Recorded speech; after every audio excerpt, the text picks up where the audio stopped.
It was time to prove that revolutionary medicine was bigger than any institution that tried to contain it. 3 months after the federal raid that shut down her consortium, Elena found herself working in the most unlikely laboratory of her career. The converted garage of Dr. Maria Santos, the construction worker who had been her first human trial patient and who had now become an unlikely ally in her fight against institutional suppression of life-saving medicine, preparing and narrating. This type of story took us long efforts and hard work. So if you are enjoying the story, please consider subscribing to our channel. Dr. Vasquez, Maria said, carrying a cup of coffee into the makeshift laboratory where Elena had been working since dawn. Channel 7 News wants to interview you about the underground treatment network. Are you ready to go public with what we're doing?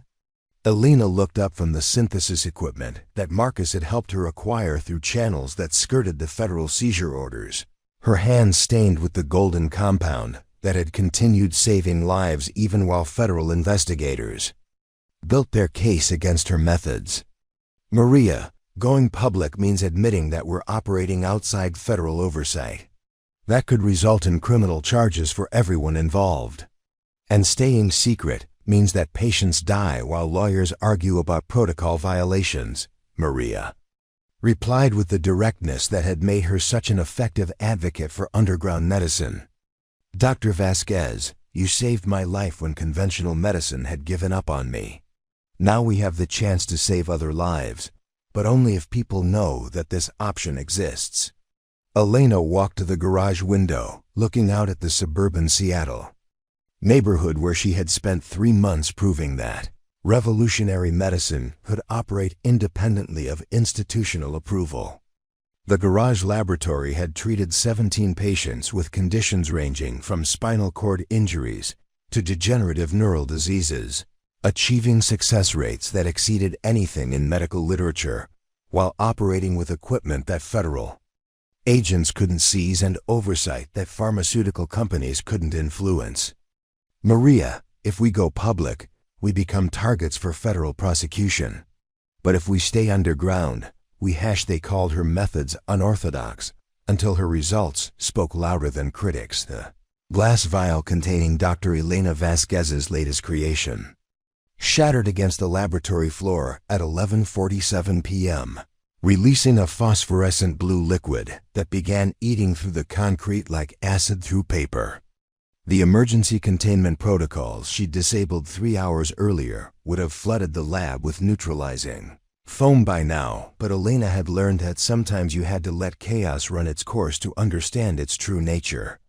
Jesus Christ! Elena! Dr. Marcus Webb burst through the reinforced laboratory doors, his security card still beeping frantically in his hand. The acrid smoke rising from the floor made his eyes water as he took in the scene, his colleague standing calmly in the center of what looked like a chemical disaster, her dark hair pulled back in its characteristic messy bun, safety goggles pushed up on her forehead, and that infuriating half-smile playing at the corners of her mouth. "It's working exactly as predicted," Elena said, crouching down to examine the growing crater in the floor. The blue substance had burned through 6 inches of reinforced concrete and showed no signs of stopping. "Look at the burn pattern, Marcus. Perfect spiral formation, consistent rate of dissolution." And she held up a handheld spectrometer, its readings dancing across the small screen. "The molecular breakdown is releasing exactly the energy signature we need." Marcus stared at her in disbelief. "Elena, that thing is eating through the foundation of the building. The structural integrity sensors are going insane upstairs. Director Hammond is probably calling in hazmat teams as we speak." "Good," Elena replied, still focused on her readings. "Let them come. They'll want to see this data." She stood up, brushing off her lab coat, and turned to face him with the kind of confidence that had made her both the most celebrated and most controversial researcher at the Meridian Institute for Advanced Chemistry. "Marcus, we've just created the first stable self-limiting molecular dissolver. Do you understand what this means?" Before Marcus could answer, the laboratory's communication system crackled to life with Director Hammond's voice, tight with barely controlled fury. "Dr. Vasquez, report to my office immediately. And shut down whatever unauthorized experiment. You're running before you burn down half of downtown Seattle." Elena reached over and switched off the comm system, then looked back at Marcus with that same maddening smile. "Tell Hammond I'll be up in 20 minutes. I need to document the complete dissolution cycle first." She paused, studying his worried expression. "And Marcus? Bring your camera. History is being made tonight, whether they want to acknowledge it or not." As Marcus reluctantly pulled out his phone to record the impossible sight before them, Elena knelt back down beside the growing crater, completely absorbed in cataloging every detail of her creation's behavior. The blue glow reflected off her safety goggles as she worked, and for a moment, Marcus could see what had driven her to such extremes: the pure, undiluted joy of discovery, even in the face of professional suicide. The substance had now burned through 8 inches of concrete and was still going strong. Before we dive deeper into this incredible story, I want to take a moment to thank you for watching. Creating and narrating these detailed, novel-length stories takes tremendous time and research to bring you the most engaging content possible. We're embarking on a journey of nearly 50,000 words together. That's a full novella. If you're already hooked by what you've heard, please show your support by hitting that like button, sharing this story with someone who would enjoy it, and subscribing to the channel. Don't forget to ring the notification bell so you never miss our latest stories. This is going to be an epic adventure, so get comfortable. And let's continue with this remarkable tale. Dr. Elena Vasquez had always been the kind of person who colored outside the lines, even when the lines were drawn in permanent marker by the most prestigious scientific institutions in the world. At 34, she held 3 doctorate degrees, had published 47 peer-reviewed papers, and maintained a success rate in her research projects that bordered on the supernatural. She was also, according to the whispered conversations in faculty lounges across the country, completely and utterly insane.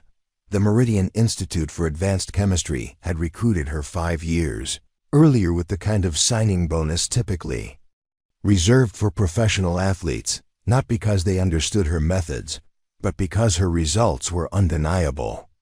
While other researchers spent months or years developing theories and running preliminary tests, Elena had a habit of diving straight into the deep end, with combinations of chemicals and procedures that made safety coordinators break out in cold sweats.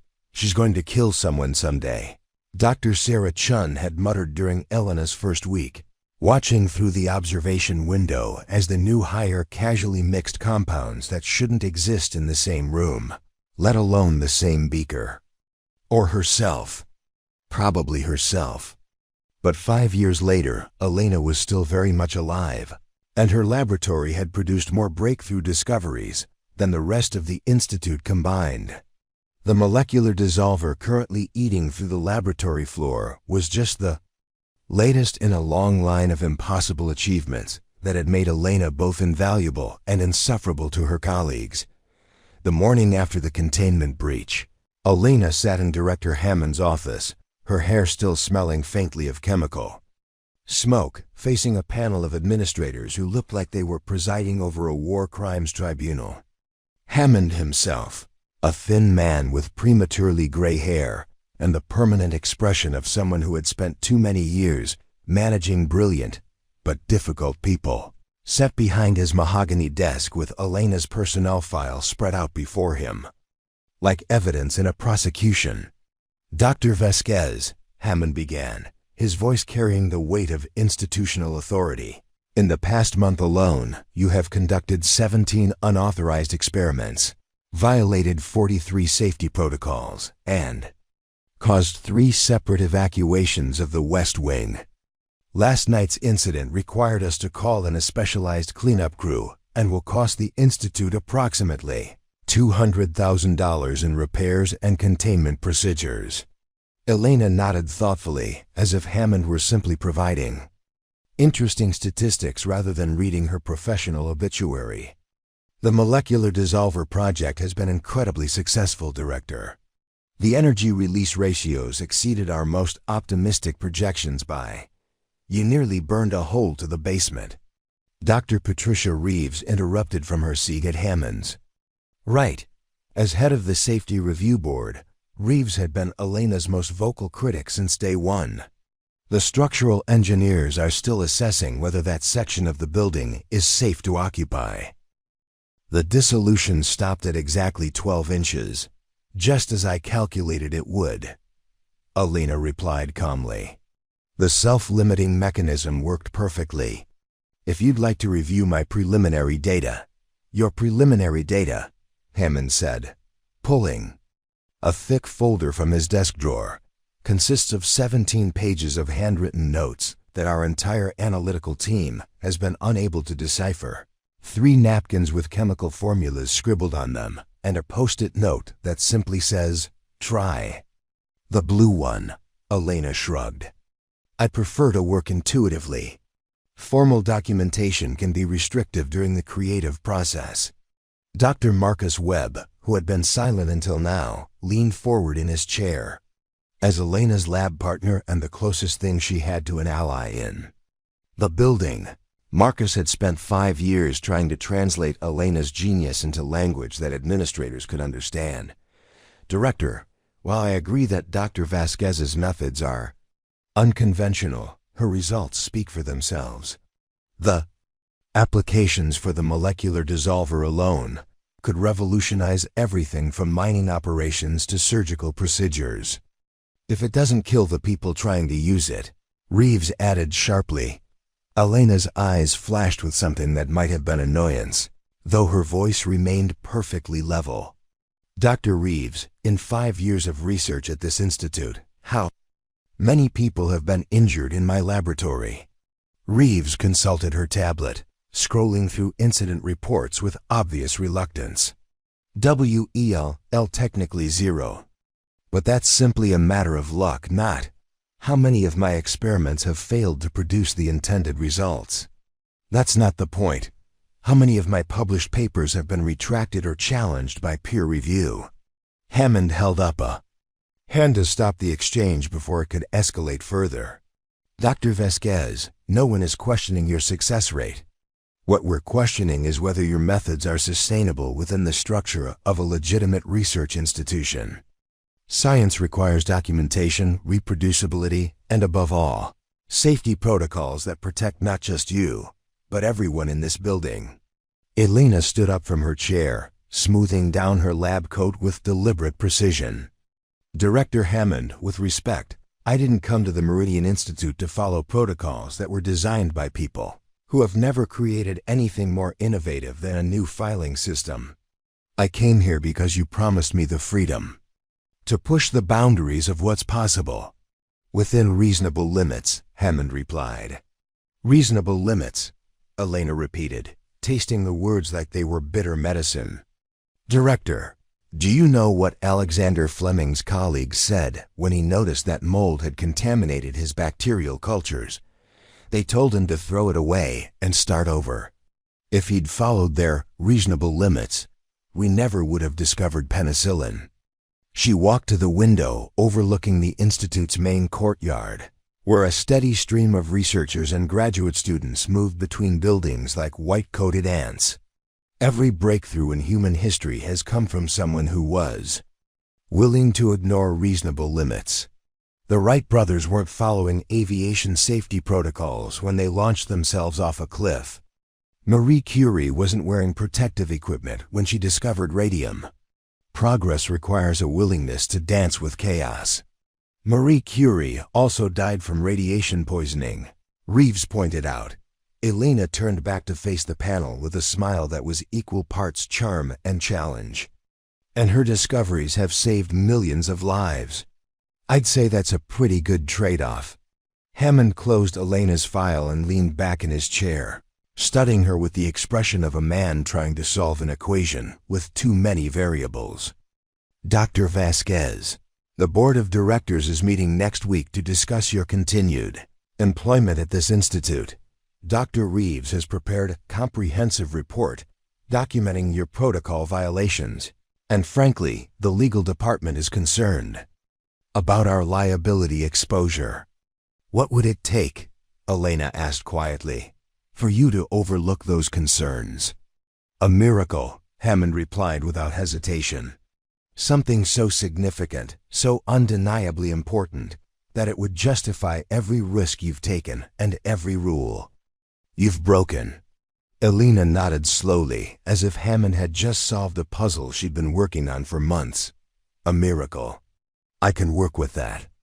As she headed toward the door, Marcus caught up with her in the hallway outside Hammond's office.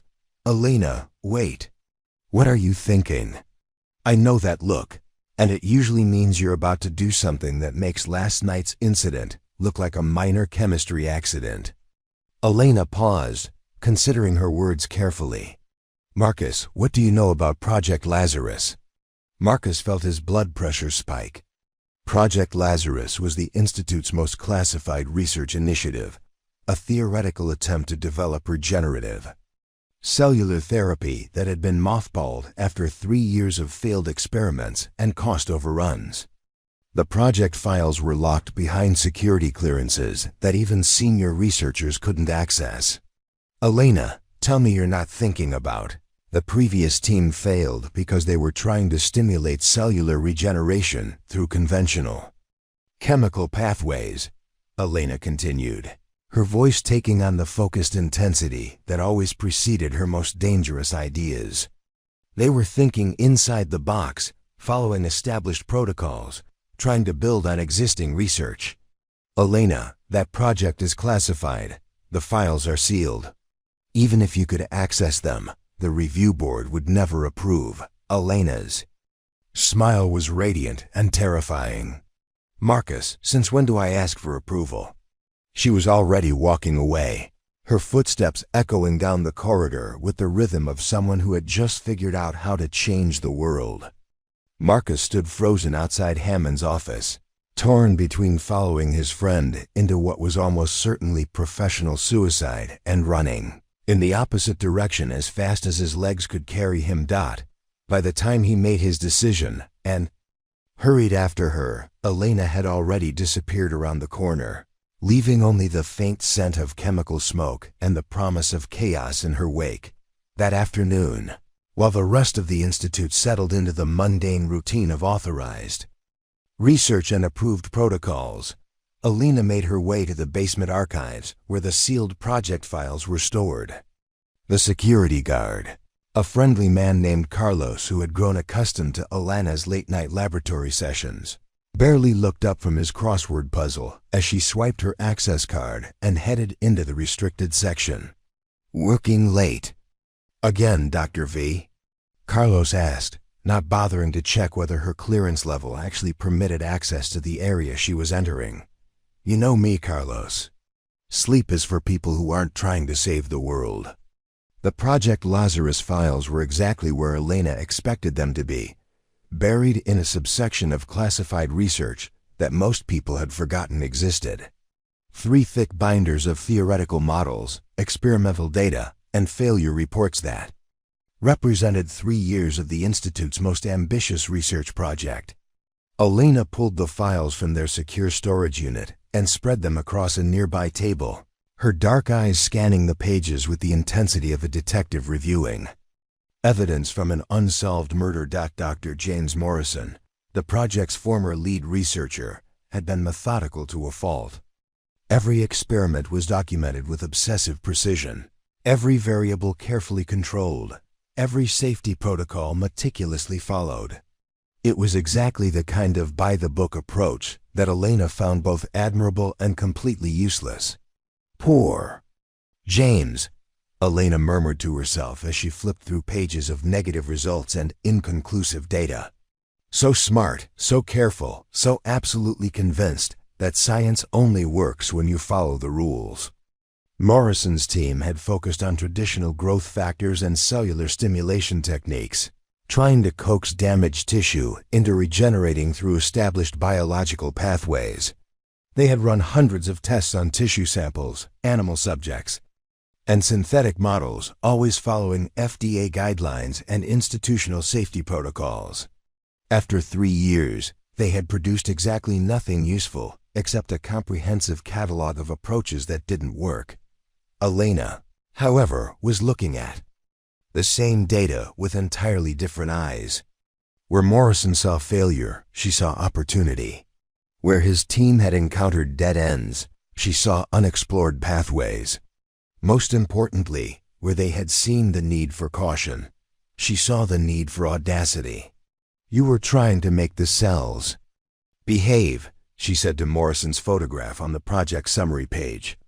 But what if we didn't ask them to behave? What if we made them remember what they used to be? Elena's phone buzzed with a text message from Marcus. Please tell me you're not doing anything irreversible right now. She typed back, define irreversible. Elena, I'm serious. Hammond is already talking about termination procedures.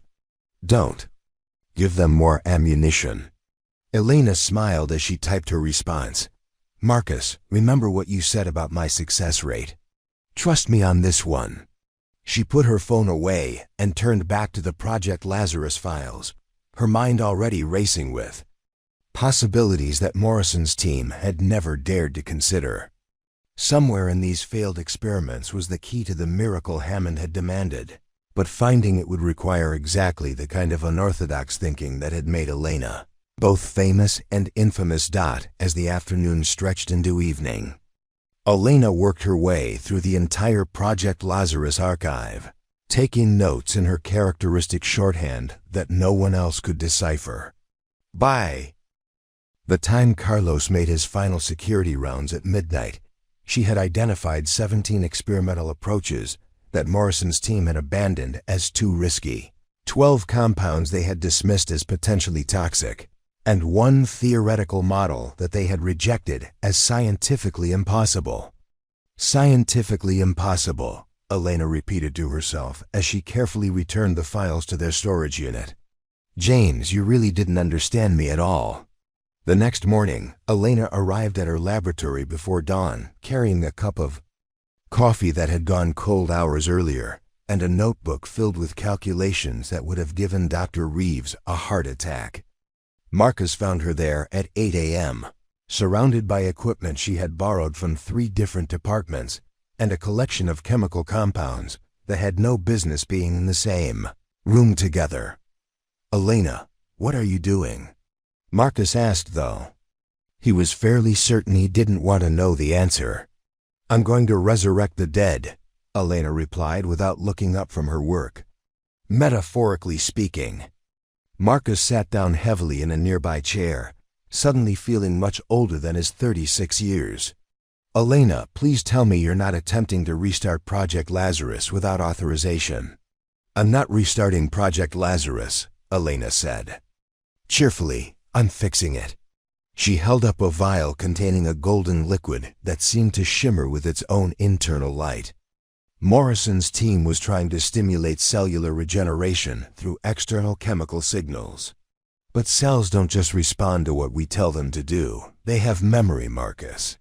Genetic memory, cellular memory, molecular memory of what they used to be capable of. Marcus leaned forward despite himself, drawn in by the infectious enthusiasm in Elena's voice. What are you saying? I'm saying that instead of trying to force cells to regenerate, we should remind them how to do it themselves. This compound, she held up the golden vial, contains a cocktail of synthetic proteins that can activate dormant genetic sequences, essentially awakening cellular functions that have been suppressed by age, damage, or disease. That's ... double quotes. Marcus paused, trying to process the implications. Elena, that's not just unorthodox, that's impossible. The human genome doesn't work that way.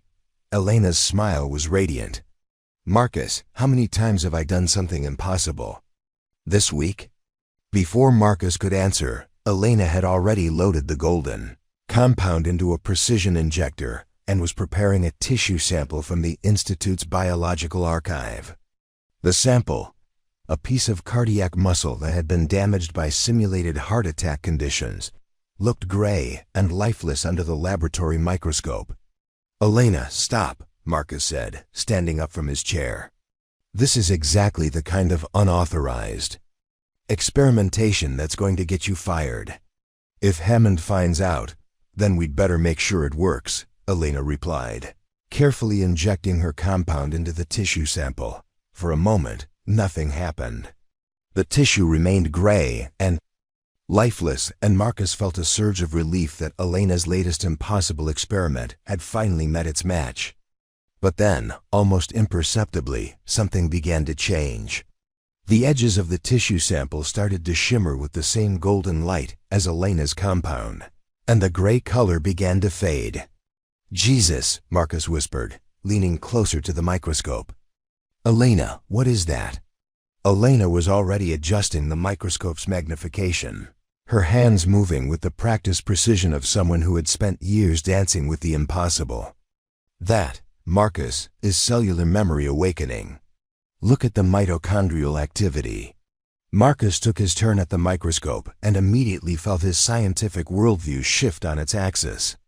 The tissue sample was not just healing, it was regenerating, at a rate that defied everything he knew about human biology. New cells were forming, damaged structures were repairing themselves, and the entire sample was literally coming back to life before his eyes. "This is impossible," Marcus said, though. Even as he spoke the words, he knew they were no longer true. "Impossible is just another word for something we haven't figured out yet," Elena replied, already preparing additional tissue samples for testing. "And Marcus, we're about to figure out a lot of impossible things." As the morning progressed, Elena ran the same experiment on 12 different tissue samples, each representing a different type of cellular damage: muscle tissue damaged by trauma, nerve cells affected by degenerative disease, skin samples exposed to radiation, bone tissue weakened by age. In every case, her golden compound triggered the same miraculous regeneration process, awakening cellular functions that conventional medicine had written off as permanently lost. "Elena," Marcus said during a brief break in the testing, "do you understand what this means? If this compound works in living subjects the way it works on these samples, we're looking at the end of degenerative disease, the end of permanent disability, the end of aging itself." Elena nodded, but her expression was thoughtful rather than triumphant. "I understand exactly what this means, Marcus. It means that every person who called my methods unorthodox is about to discover that results speak louder than critics." She was already preparing for the next phase of testing, gathering equipment for what Marcus recognized as preparation for live animal trials. "Elena, you can't be serious. Animal testing requires months of approval processes, ethics committee reviews, veterinary oversight." "Marcus," Elena interrupted gently, "when have I ever let approval processes stop me from saving lives?" Before Marcus could argue further, the laboratory door burst open and Dr. Reeves walked in, flanked by 2 security guards and carrying a tablet that Marcus suspected contained Elena's termination paperwork. "Dr. Vasquez," Reeves announced with obvious satisfaction, "by order of the Institute's Board of Directors, you are hereby suspended pending a full investigation of your conduct. Please step away from your equipment and surrender your access cards." Elena looked up from her work with the same calm expression she'd worn the night before while watching her molecular dissolver eat through the laboratory floor. "Dr. Reeves, you're interrupting a critical phase of the experiment." "There is no experiment," Reeves replied sharply. "All of your research has been suspended. You are no longer authorized to conduct any activities in this laboratory." Elena carefully set down the injector she'd been preparing and turned to face Reeves with a smile that made Marcus's stomach drop. "Dr. Reeves, before you escort me out of here, would you like to see what I've discovered?" Whatever unauthorized research you've been conducting is now evidence in your disciplinary hearing," Reeves said, motioning for the security guards to move closer. "Nothing you can show me will change the board's decision." Elena picked up the tissue sample she'd treated that morning, holding it up to the light where its golden glow was clearly visible. "This sample was dead cardiac tissue when I started working on it 3 hours ago. Completely non-viable, no cellular activity, no possibility of recovery according to every medical textbook ever written." She placed the sample under the microscope and adjusted the focus with theatrical precision. "Take a look, Dr. Reeves. Tell me what you see." Reeves approached the microscope with obvious reluctance, as if Elena's unauthorized research might be contagious. But when she looked through the eyepiece, her expression changed from bureaucratic annoyance to scientific astonishment. "That's impossible," Reeves whispered, looking up from the microscope with wide eyes. "Cardiac tissue doesn't regenerate." "It can't regenerate. Look again," Elena said gently. "And this time, try to see what's actually there instead of what you've been taught is possible." Reeves returned to the microscope, spending several minutes examining the sample from different angles and magnifications. When she finally looked up, her face had gone pale. "How?" Reeves asked simply. Elena gestured to the collection of equipment and compounds that filled her laboratory workstation. 5 years of unorthodox methods, Dr. Reeves. 5 years of ignoring safety protocols and conventional wisdom and reasonable limits. 5 years of dancing with chaos until I learned how to make it dance with me." She picked up her notebook, filled with the calculations and observations that had led to this breakthrough. "You can suspend me, Dr. Reeves. You can escort me out of this building and revoke my access cards and write up all the disciplinary reports you want. But you can't suspend the truth." Elena handed the notebook to Marcus, then removed her lab coat and placed it on the workbench with deliberate ceremony. "The compound formula is on page 17. The synthesis process is documented on pages 18 through 23. The cellular activation protocol is on page 24. Everything you need to understand what I've accomplished is right there, written in my impossible handwriting that your analytical team claims they can't decipher." She turned to face Reeves one final time, her dark eyes blazing with the kind of confidence that comes from knowing you've just changed the world. "Dr. Reeves, you spent 5 years calling my methods unorthodox. You questioned my safety protocols, criticized my documentation, and tried to force me into the same narrow box that every other researcher lives in." Elena walked toward the laboratory door, pausing just before the threshold. "But here's the thing about unorthodox methods, Dr. Reeves. They only look crazy until they work. And when they work, they don't just solve the problem you were trying to solve, they solve problems you didn't even know existed."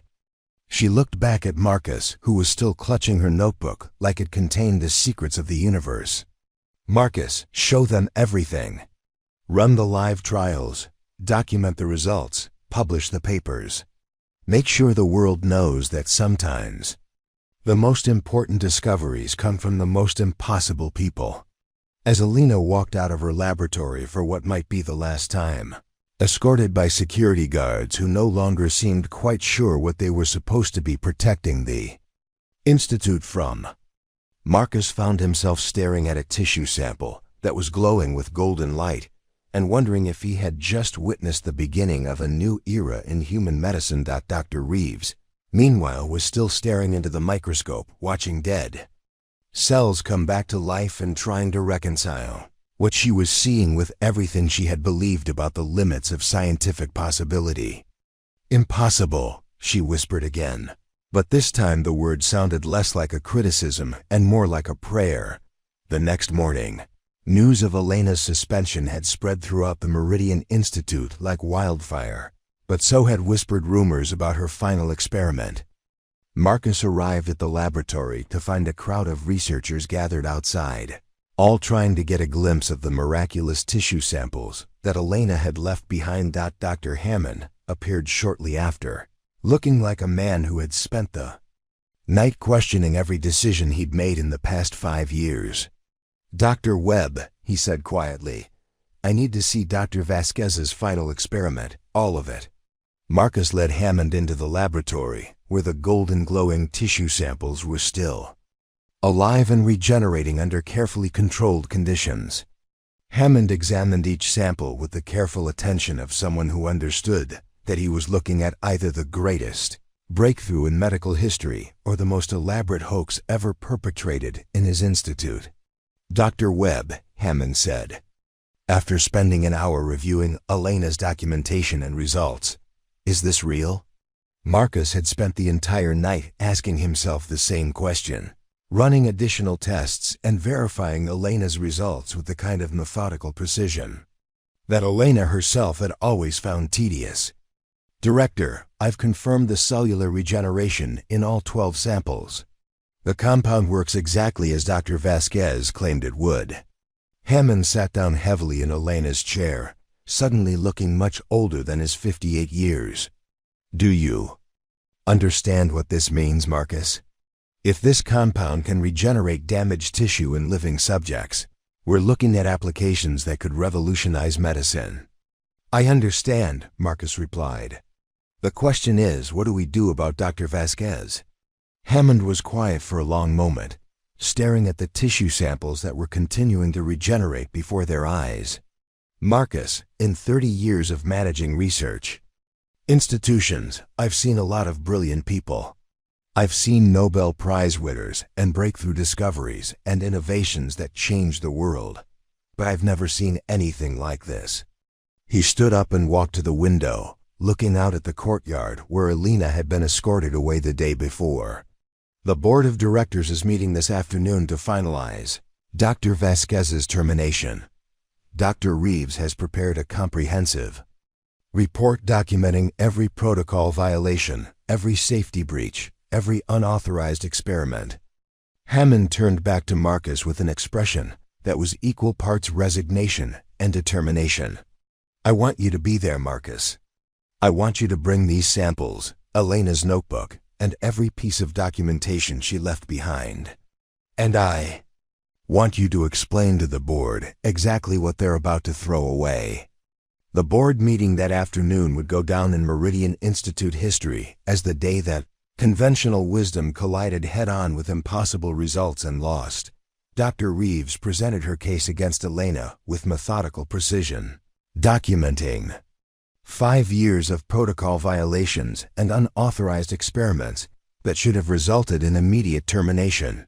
But when Marcus placed Elena's regenerating tissue samples on the conference table and explained how they had been created, the room fell silent with the kind of stunned awe that accompanies genuine miracles. "Ladies and gentlemen," Marcus said, addressing the 12 board members who would decide Elena's fate, "you can fire Dr. Vasquez for her unorthodox methods. You can criticize her documentation, question her safety protocols, and demand that she conform to institutional standards. But you cannot argue with results like these." He gestured to the glowing samples, which were continuing to regenerate even under the harsh fluorescent lights of the conference room. "This is what unorthodox looks like when it works. This is what happens when someone refuses to be limited by what other people think is possible." Dr. Patricia Reeves, who had spent 5 years trying to rein in Elena's chaotic brilliance, stared at the samples with the expression of someone whose entire worldview had just been turned upside down. "The applications," she said quietly, "would be unlimited. Spinal cord injuries, heart disease, degenerative disorders, cancer treatment," added Dr. Morrison, who had joined the meeting as an expert consultant. "If this compound can awaken dormant cellular functions, it might be able to restore healthy cell behavior in malignant tissue." Hammond looked around the conference table at the 12 faces that would decide Elena's future, seeing in their expressions the same mixture of amazement and possibility that he felt himself. "The question before us," he said carefully, "is whether Dr. Vasquez's methods justify her results, or whether her results justify her methods. "There's another question," said Dr. Elizabeth Warren, the Institute's chief ethics officer. "If we terminate Dr. Vasquez, what happens to this research? Can anyone else replicate her work? Can anyone else understand her processes well enough to continue developing this compound?" Marcus shook his head slowly. "Dr. Vasquez works intuitively, following patterns and connections that she doesn't always document in conventional ways.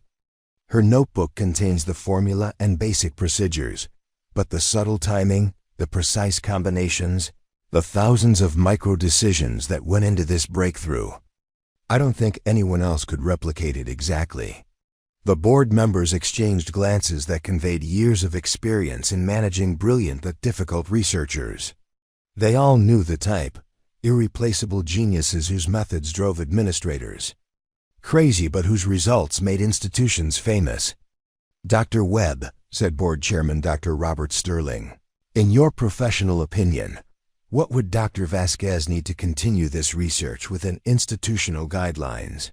Marcus had been preparing for this question since the moment Elena walked out of the laboratory. Complete freedom to pursue her research methods, with enhanced safety oversight rather than restrictive protocols. A dedicated team of researchers who can document and systematize her discoveries. And most importantly, the trust to follow her instincts even when they don't make sense to the rest of us. "And if she refuses to accept oversight?" Reeves asked. Marcus smiled, thinking of Elena's parting words about making the world understand the value of impossible people. "Then we lose the most innovative researcher this institute has ever seen, and someone else gets to cure degenerative disease." The vote, when it came, was unanimous. Elena would be reinstated with an enhanced research budget, expanded laboratory facilities, and a dedicated team to support her work. The only condition was that she would accept a safety coordinator who could translate her chaos into language that regulators and administrators could understand. That evening, Marcus drove to Elena's apartment with the news of her reinstatement, and found her sitting on her balcony, reading a research paper and sipping wine as if she hadn't just revolutionized medical science and nearly destroyed her career in the span of 24 hours. "How did you know?" Marcus asked, settling into the chair beside her. "How did you know they would vote to keep you?" Elena looked up from her paper with that familiar half-smile that had been driving her colleagues crazy for 5 years. "Marcus, I didn't know they would vote to keep me. I knew they would vote to keep the research." She gestured toward the city lights spread out below them. Millions of people going about their lives with no idea that their futures had just been fundamentally altered by a woman who refused to color inside the lines. "The thing about unorthodox methods, Marcus, is that they're only unorthodox until they become the new orthodoxy. Tomorrow, some other researcher in some other laboratory is going to try something that everyone else thinks is impossible, and they're going to succeed because someone before them proved that impossible is just a word." Marcus raised his wineglass in a toast to unorthodox methods. Elena clinked her glass against his, her dark eyes reflecting the city lights in something that looked like the future itself, to results that speak louder than critics. As they sat together on the balcony, watching the sun set over Seattle, neither of them could have imagined the extraordinary journey that lay ahead, a journey that would take Elena's regenerative compound from a glowing tissue sample to human trials, from laboratory breakthrough to medical revolution, and from the criticism of colleagues to the gratitude of a world transformed. But that story was still waiting to be told, hidden in the space between what was possible and what Elena Vasquez would make possible through sheer force of will and the kind of unorthodox thinking that had always made her both impossible to understand and impossible to ignore. The first phase of that journey would begin the next morning, when Elena returned to her laboratory to find it transformed into something that looked more like mission control than a research facility. Staffed with a team of the Institute's most brilliant minds and equipped with technology that could document and analyze every aspect of her impossible discoveries, Thought it was going to be the adventure of a lifetime. 6 months after the establishment of the medical consortium, Elena found herself facing the greatest crisis of her career. The training program had successfully certified 43 physicians in personalized regenerative medicine, and early treatment results were exceeding even their most optimistic projections. But success had brought scrutiny from sources that Elena had never anticipated, and the consequences were threatening to destroy everything she had worked to build. "Dr. Vasquez," said FBI agent Rebecca Walsh, settling into the chair across from Elena's desk in what had once been a routine research laboratory and was now the headquarters of a medical revolution. "We need to discuss some concerns that have been raised about your research methods and the circumstances surrounding your discoveries." Elena looked at the federal agent with the same calm composure she had brought to every impossible challenge in her career, but she could feel Sarah's tension from across the room where her friend was pretending to work on documentation while clearly listening to every word of the conversation. "Agent Walsh, what specific concerns are we discussing?" Agent Walsh opened a thick file that Elena recognized as containing 5 years of her research records, personnel evaluations, and documentation from every protocol violation that had ever been filed against her.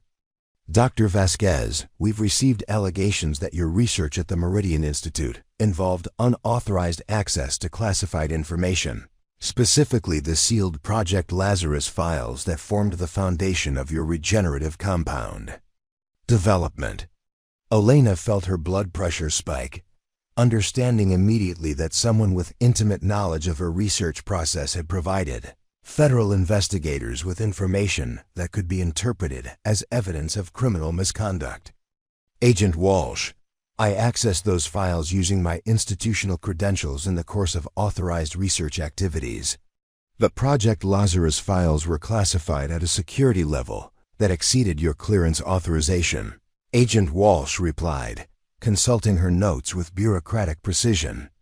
"According to institutional records, you accessed those files without proper approval and used information contained within them to develop a pharmaceutical compound that you've now commercialized through your medical consortium." Elena was quiet for a moment, processing the implications of accusations that could result not only in criminal charges, but also in the complete shutdown of the consortium that was bringing regenerative medicine to patients around the world. Someone had clearly spent considerable time building a case that portrayed her breakthrough discoveries as the result of criminal activity rather than innovative thinking. "Agent Walsh, who made these allegations?" Agent Walsh consulted her file again, but her expression suggested that she wasn't entirely comfortable with the source of her information. "The allegations were brought to our attention by representatives from Consolidated Pharmaceuticals, who claim that your consortium is interfering with their legal right to develop and market regenerative therapies based on research they had funded at this institution." Elena felt a surge of anger at the realization that her refusal to license her compound to pharmaceutical companies had resulted in a criminal investigation designed to shut down her alternative approach to medical implementation.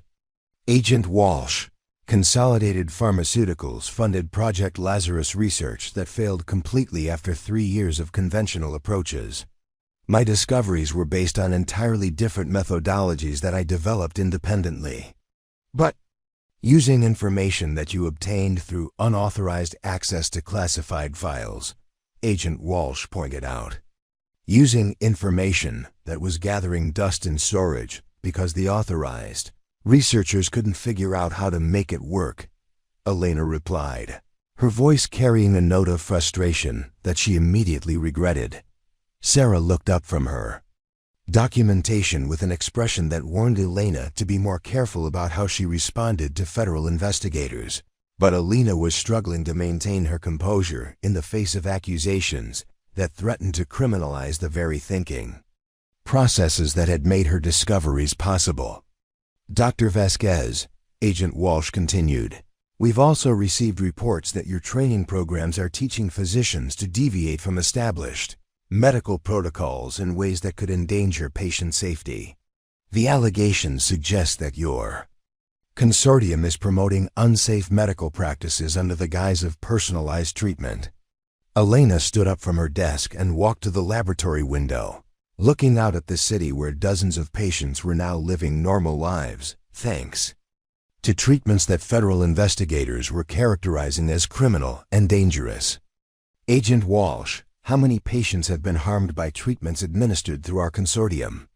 Agent Walsh consulted her file, but Elena could tell from her expression that she already knew the answer. According to medical records, 0 patients have reported adverse effects from consortium treatments. How many patients have been successfully treated for conditions that conventional medicine considers incurable? The records indicate successful treatment of 87 patients with various degenerative conditions. Elena turned back to face the federal agent with an expression that reflected 5 years of frustration with institutional thinking that prioritized protocol compliance over patient outcomes. Agent Walsh, someone is asking you to investigate a medical program that has harmed 0 patients and saved 87 lives. Does that seem like a reasonable use of federal law enforcement resources? Agent Walsh was quiet for a moment, and Elena could see in her expression the same conflict that had characterized every interaction with officials who were trying to apply conventional thinking to revolutionary discoveries. Dr. Vasquez, the investigation isn't focused on patient outcomes. It's focused on whether you used unauthorized methods to obtain the information that made those outcomes possible. In other words, Elena said quietly, you're investigating whether saving lives justifies breaking rules that were written by people who couldn't save those lives themselves. Agent Walsh closed her file and looked directly at Elena with the expression of someone who was trying to balance law enforcement responsibilities with recognition that she might be investigating the wrong person. Dr. Vasquez, I need you to understand the seriousness of these allegations. If the evidence supports charges of unauthorized access to classified information and unsafe medical practices, your consortium could be shut down immediately and you could face federal prosecution. Elena felt the weight of those words, understanding that everything she had worked to build, the training programs, the patient treatments, the global network of physicians who were learning to think beyond conventional protocols, could be destroyed by bureaucratic interpretation of rules that had never been designed to accommodate revolutionary discoveries.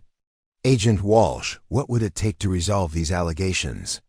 Agent Walsh reopened her file, scanning through pages of accusations and evidence that Elena suspected had been carefully constructed by pharmaceutical companies whose profit margins were being threatened by her alternative approach to medical implementation. Dr. Vasquez, the most straightforward resolution would be for you to cease operations of your consortium and transfer your research to authorized pharmaceutical partners who can ensure proper regulatory compliance. Elena felt something inside. Her snap at the suggestion that she should surrender control of her discoveries to the same companies that were trying to criminalize, her refusal to accept their licensing terms. Agent Walsh, with respect, I didn't spend 5 years developing revolutionary medicine just to hand it over to corporations whose primary concern is profit margins rather than patient outcomes. Dr. Vasquez, those corporations have the regulatory expertise and legal authorization to bring your discoveries to market safely and legally. Those corporations also have a track record of pricing revolutionary treatments out of reach for the patients who need them most.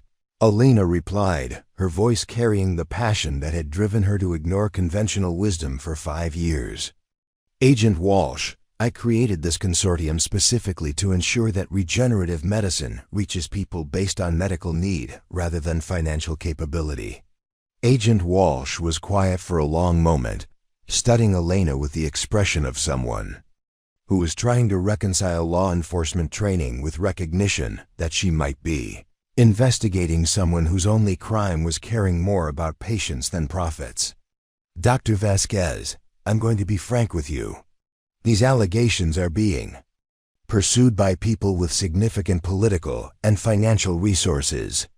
The evidence they've presented is technically sufficient to support criminal charges, even if the underlying motivation appears to be commercial rather than legal.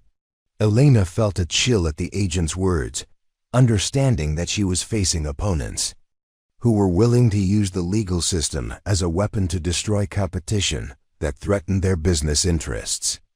"Agent Walsh, what are my options?" Agent Walsh stood up to leave, but she paused at the laboratory door with an expression that suggested she was about to provide unofficial advice rather than official guidance.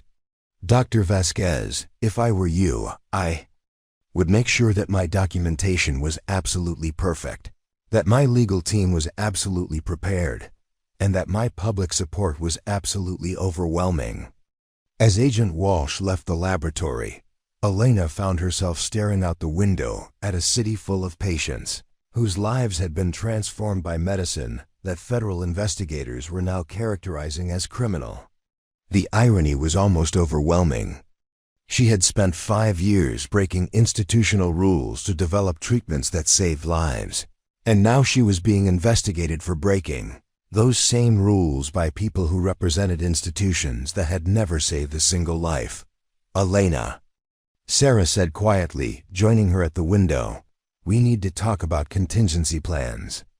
Elena turned to face her friend with an expression that reflected the weight of decisions that could determine the future of regenerative medicine. "Sarah, what kind of contingency plans?" "Legal strategies for protecting the consortium if federal charges are filed. International partnerships that could continue the training programs if domestic operations are shut down. Documentation protocols that could preserve your research methods if institutional access is revoked." Elena was quiet for a moment, thinking about the patients who were counting on her ability to navigate institutional challenges that had nothing to do with medical science and everything to do with commercial politics. "Sarah, 5 years ago, people called my methods unorthodox because I refused to follow safety protocols that had been written by administrators who had never conducted groundbreaking research. And now people are calling my methods criminal because I refuse to surrender control of life-saving medicine to corporations that care more about profit margins than patient outcomes." Elena walked back to her desk, where patient files and training materials were scattered across surfaces that had once been organized for pure research, but were now cluttered with the administrative complexity of global medical implementation. "Sarah, what do you think would happen if we just ignored the investigation and continued operating the consortium as if federal allegations didn't exist?" Sarah looked at her friend with the expression of someone who had spent years helping Elena navigate impossible challenges, but wasn't sure she was ready for this level of institutional rebellion. "Elena, that would be career suicide. Federal investigations don't go away just because you ignore them. But patients would continue receiving treatments that save their lives until federal agents shut down the entire operation and arrested everyone involved." Elena nodded, understanding that her options were becoming increasingly limited by forces that were completely beyond her control. "Sarah, do you remember what I told Director Hammond when he demanded a miracle to justify overlooking my protocol violations? You told him you could work with that. And I did work with it.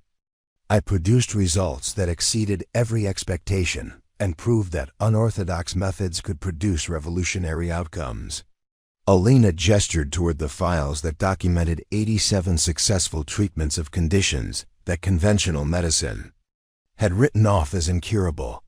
"The question is whether miracles are enough to overcome federal investigations that are motivated by pharmaceutical politics rather than medical concerns." As Elena spoke, neither she nor Sarah could have imagined that their conversation was being monitored by surveillance equipment that had been installed by federal investigators who were building a case that would either validate Elena's revolutionary approach to medicine or destroy everything she had worked to accomplish.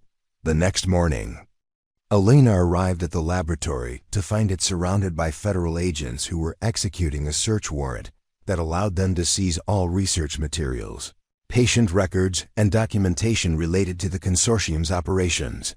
Dr. Rodriguez was standing outside the building with the expression of someone whose worst regulatory nightmares were becoming reality. Dr. Vasquez, Dr. Rodriguez said as Elena approached the laboratory entrance, "I'm sorry. The warrant is comprehensive and immediate. All consortium operations are suspended pending completion of the federal investigation."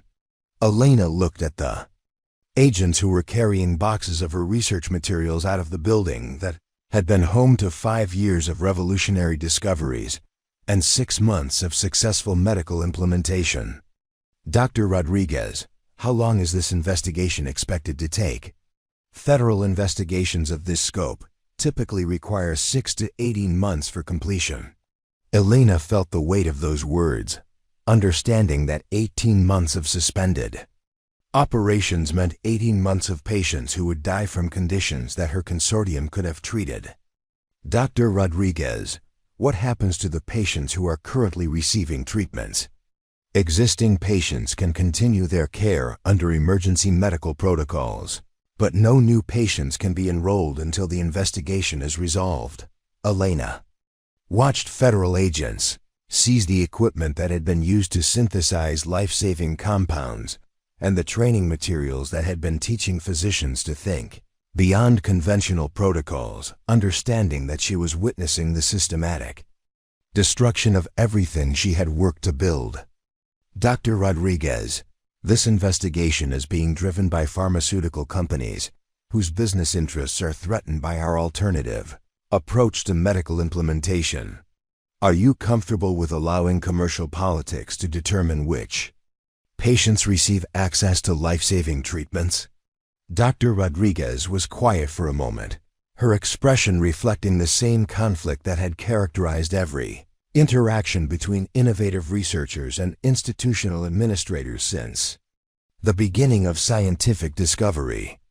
"Dr. Vasquez, I'm not comfortable with any of this, but federal investigations create legal requirements that override my personal opinions about medical innovation." Elena nodded, but her expression carried the same calm determination that had sustained her through 5 years of institutional challenges and 6 months of global medical revolution. "Dr. Rodriguez, I've spent my career proving that conventional wisdom is often wrong about what's possible and what's necessary. I'm not going to stop proving that now." As Elena walked away from the laboratory that had been her home for 5 years and the headquarters of a medical revolution for 6 months, she was already thinking about alternative approaches that could continue bringing regenerative medicine to patients who needed it. Regardless of federal investigations and pharmaceutical politics, the greatest challenge of her career was just beginning. But Elena had never met a challenge she couldn't overcome through the same unorthodox thinking that had made her discoveries possible in the first place. It was time to prove that revolutionary medicine was bigger than any institution that tried to contain it. We're approaching the climactic moments of this epic tale, and the tension is at its peak. Creating stories of this scope and detail requires not just writing talent, but careful plotting, character development, and attention to every narrative thread. We've journeyed through nearly 40,000 words together, and I hope every moment has kept you engaged. If this story has drawn you in and kept you listening, please show your appreciation by liking this video and subscribing to our channel. Share this epic with anyone who loves immersive storytelling and hit that notification bell for more incredible adventures. Now let's witness how everything comes together in these final, crucial moments. Elena returned to the Meridian Institute the next morning to find her laboratory had been transformed overnight into something that looked like a cross between a NASA mission control center and a pharmaceutical manufacturing facility. Where once there had been a single workstation cluttered with borrowed equipment and handwritten notes, there were now 6 interconnected research stations, each staffed with senior researchers and equipped with monitoring technology that could track molecular interactions in real time. "Welcome to the new normal," Marcus said. greeting her at the laboratory entrance with a security badge that bore the title Project Director beneath her name. Director Hammond thought you might appreciate having some help documenting your miracles. Elena surveyed her transformed workspace with the expression of an artist who had returned to find their private studio converted into a public museum. Marcus, there are 12 people in my laboratory. 12 people who are going to want to know why I'm mixing compounds in that particular order, at that specific temperature, using techniques that don't appear in any textbook. Actually 14 people, Marcus corrected, gesturing toward 2 additional researchers who were setting up spectrographic equipment near the main synthesis station. Dr. Hammond wanted to make sure we could capture every detail of your process. Elena walked through the laboratory, noting the sophisticated monitoring equipment that had been installed around each workstation. Every surface was now equipped with sensors that could detect chemical concentrations, temperature fluctuations, electromagnetic fields, and dozens of other variables that Elena had never bothered to measure. It was impressive, overwhelming, and completely antithetical to the intuitive chaos that had made her discoveries possible. Who's in charge of this circus? Elena asked, though she suspected she already knew the answer. That would be me, came a voice from behind one of the new workstations. Dr. Sarah Chun emerged, carrying a tablet thick with protocols, and wearing the kind of smile that people use when they're trying to be diplomatic about an impossible situation.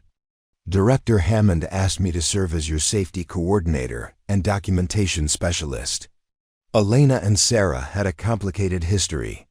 They had been graduate students together at Stanford, brilliant minds who had approached research from opposite ends of the methodological spectrum. Sarah believed in careful planning, systematic documentation, and incremental progress built on solid theoretical foundations. Elena believed in diving into the deep end and learning to swim on the way down. They had spent 3 years engaged in a friendly but intense rivalry that had pushed both of them to excel, and they hadn't spoken in nearly a decade. Sarah, Elena said, her voice carefully neutral. I wasn't expecting to see you here. Hammond recruited me specifically for this project, Sarah replied, her own tone professional but warm. He thought you might benefit from working with someone who understands both your methods and the institutional requirements we need to meet. Elena nodded slowly, processing the implications. Sarah was brilliant, methodical, and possessed of exactly the kind of systematic thinking that Elena had always found both admirable and restrictive. She was also one of the few people in the world who had ever managed to keep pace with Elena's intellectual leaps while maintaining the documentation standards that administrators demanded. So you're here to translate my chaos into something that Dr. Reeves can understand, Elena said. I'm here to help you change the world without getting fired in the process, Sarah replied with a grin that reminded Elena why they had been friends before they became rivals. Although I have to admit, when Hammond showed me your regenerative compound data, I thought he was pranking me. Cellular regeneration on that scale shouldn't be possible. Shouldn't be, Elena agreed, but apparently is. The question is whether we can scale it up for human trials without losing the essential chaos that makes it work. Sarah gestured toward the monitoring equipment that surrounded them. That's where systematic documentation comes in. If we can capture every variable in your synthesis process, we can identify which elements are critical and which are just Elena being Elena. Elena being Elena is what made this possible in the first place, Elena pointed out. But she was already walking toward the main synthesis station, her scientific curiosity overriding her instinctive resistance to institutional oversight. The next several hours were unlike anything Elena had ever experienced in a research environment. Instead of working alone with her intuitive understanding of chemical interactions, she found herself explaining every decision to a team of researchers who documented her reasoning, measured her reagents, and tracked the environmental conditions that accompanied each step of the synthesis process. Why are you heating the solution to exactly 127 degrees Celsius? Asked Dr. Jennifer Larson, the team's biochemical specialist, as Elena adjusted the temperature controls with the precision of someone who had performed this procedure hundreds of times in her mind before ever attempting it in reality. Elena paused, considering the question. The honest answer was that 127 degrees felt right, that her intuitive understanding of the molecular interactions told her that this was the precise temperature at which the synthetic proteins would achieve the optimal configuration for cellular activation. But saying, "it feels right," to a room full of scientists who had spent their careers measuring and documenting everything would not inspire confidence. The protein folding dynamics reach optimal efficiency at 127 degrees. Elena said instead, which was technically true even if it wasn't the complete explanation. Below that temperature, the molecular configuration remains too rigid. Above it, we risk denaturing the active compounds. Dr. Larson dutifully recorded this information while the monitoring equipment captured temperature readings, molecular vibration patterns, and electromagnetic signatures that would allow future researchers to replicate Elena's process with mathematical precision. And the timing? Asked Dr. Michael Torres, who was tracking the duration of each synthesis phase with stopwatch precision. You're holding this temperature for exactly 4 minutes and 37 seconds. How did you determine that? Interval? Elena watched the solution in her synthesis chamber, observing the subtle changes in color and consistency that told her more about the chemical reactions than any amount of monitoring equipment could provide. The protein folding cascade takes approximately 4.5 minutes to complete under these conditions. Too short, and the configuration is incomplete. Too long, and the proteins begin to aggregate in ways that reduce their cellular penetration efficiency. It was accurate information, but Elena knew she was only giving them half the story. The real answer was that she could see the moment when the synthesis was complete, could sense the precise instant when the chaotic dance of molecules resolved into the ordered patterns that would awaken cellular memory. But explaining synesthesia and intuitive chemistry to a room full of traditional researchers was a conversation for another day. As the morning progressed, Elena found herself adapting to the strange rhythm of collaborative research.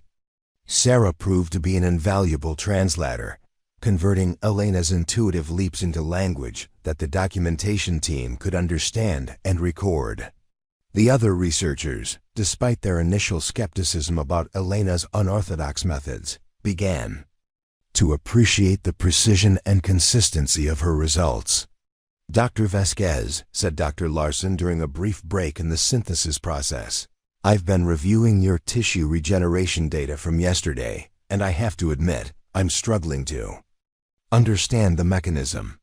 How does your compound know which cellular functions to activate and which to leave dormant?" Elena smiled, recognizing the question as the heart of what made her discovery so revolutionary. "Dr. Larson, what if I told you that cells are smarter than we give them credit for? That they contain not just genetic information, but experiential information memories of what they used to be capable of before damage, disease, or aging shut down their optimal functions?" She pulled up a microscopic image of one of her treated tissue samples on the main display screen, pointing to the areas where regeneration was most active. The compound doesn't tell cells what to do. It removes the biochemical barriers that prevent them from remembering what they should do. "That's not how cellular biology works," Dr. Torres objected. "Cells respond to chemical signals and genetic programming, not memories." "According to current models," Elena agreed. "But current models said that cardiac tissue couldn't regenerate. And yet here we are, watching dead heart muscle come back to life." Sarah stepped in before the conversation could escalate into the kind of theoretical debate that had consumed hours of their graduate school discussions. "Elena, can you show us the specific protein sequences that trigger this memory activation? If we can identify the molecular mechanisms, we can better understand how to optimize the process." Elena nodded and began pulling up the chemical formulas that formed the core of her regenerative compound. As she explained the intricate relationships between synthetic proteins, cellular receptors, and dormant genetic sequences, the assembled researchers began to understand that they were witnessing not just a breakthrough in medical technology, but a fundamental shift in how human biology could be understood and manipulated. "This is going to change everything," Dr. Larson whispered, staring at the data with the kind of awe that accompanies genuine scientific revolution. "Everything," Elena agreed. "But first we have to prove it works in living subjects." The transition from tissue samples to live animal testing would normally require months of regulatory approval, committee reviews, and safety assessments. Elena's suspension and reinstatement had accelerated the timeline considerably, but it had also attracted attention from regulatory agencies that were less than thrilled about the Meridian Institute's casual approach to experimental protocols. "Dr. Vasquez," Sarah said during their lunch break, "we've received a visit request from the FDA. Dr. Angela Rodriguez from the Biological Products Division wants to review our protocols before we proceed to animal trials." Elena paused mid-bite of her sandwich, processing the implications. Dr. Rodriguez was known throughout the research community as a thorough, fair, but absolutely uncompromising regulator who had shut down more experimental programs than most researchers cared to count. Having her review their protocols was either a sign that the FDA was taking their work seriously, or a sign that someone in Washington was concerned about the Meridian Institute's reputation for bending rules. "When?" Elena asked. "Tomorrow morning. She's flying in from DC specifically to see our data and meet with you." Elena set down her sandwich and looked out the laboratory window at the Seattle skyline, thinking about the dozens of researchers working in dozens of laboratories throughout the city, all following approved protocols and conventional methods that would never produce anything as revolutionary as the compound that was currently regenerating tissue samples in the next room. "Sarah, what do you think the chances are that Dr. Rodriguez will approve animal trials based on one day of unconventional research conducted by a scientist who was suspended 24 hours ago for protocol violations?" Sarah considered the question with the careful deliberation that Elena remembered from their graduate school days. "Honestly, if we were any other researchers presenting any other discovery, I'd say our chances were essentially zero. But Dr. Rodriguez is also a scientist, Elena, and scientists, even regulatory scientists, recognize paradigm shifts when they see them." Sarah gestured toward the laboratory where their tissue samples continued to regenerate in defiance of everything medical textbooks said was possible. "This isn't just another experimental treatment that might provide incremental improvements. This is the kind of discovery that comes along once in a generation." Elena nodded, but her expression remained thoughtful. "The question is whether someone like Dr. Rodriguez is willing to approve revolutionary research conducted by someone like me. Someone like you. Someone who doesn't follow protocols, doesn't document procedures in standard formats, and has a reputation for ignoring safety guidelines in pursuit of impossible results." Sarah was quiet for a moment, considering Elena's words and the complex dynamics that would determine whether their revolutionary discovery would ever make it out of the laboratory. "Elena, do you remember what Professor Williams used to say in our graduate research seminars?" Elena smiled, recalling their shared mentor and his favorite piece of advice for young scientists. "Science doesn't care about your methodology as long as your results are reproducible and your conclusions are valid." "Exactly. And your results are not just reproducible, they're miraculous. Dr. Rodriguez may question your methods, but she can't argue with regenerating cardiac tissue." That evening, Elena stayed late in the laboratory, reviewing the day's data and preparing for what she knew would be the most important presentation of her career.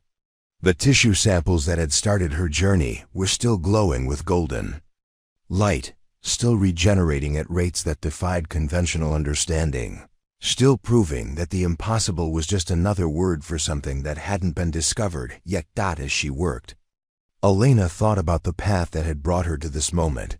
5 years of criticism and protocol violations, colleagues who called her methods unorthodox and administrators who questioned her judgment, and a career built on the principle that sometimes the most important discoveries required dancing with chaos until you learn to make it dance with you. Tomorrow, she would face a federal regulator who had the power to shut down her research before it could reach the people who needed it most. But tonight, surrounded by the soft golden glow of healing tissue and the quiet hum of monitoring equipment, Elena felt the same calm confidence that had carried her through every impossible discovery she had ever made. Her methods were unorthodox. Her documentation was unconventional. Her approach to safety protocols was at best creative. But her results spoke louder than any criticism, and tomorrow, she would let them speak for themselves. Dr. Angela Rodriguez arrived at the Meridian Institute the next morning with the kind of professional demeanor that came from 20 years of evaluating experimental medical treatments and separating legitimate breakthroughs from wishful thinking. She was a small woman with graying hair and sharp eyes that missed nothing, accompanied by 2 junior regulators who documented everything and asked pointed questions about institutional oversight. Dr. Vasquez, Dr. Rodriguez said as she settled into the conference room where Elena's team had prepared their presentation. I've reviewed your preliminary data, and I have to say, if these results are accurate, we're looking at one of the most significant medical breakthroughs in recent history. Elena felt a cautious optimism at the regulator's words, but she had learned to be wary of compliments that preceded criticism. Thank you, Dr. Rodriguez. I believe our results speak for themselves. They do indeed, Dr. Rodriguez agreed, opening her tablet to Elena's research summary.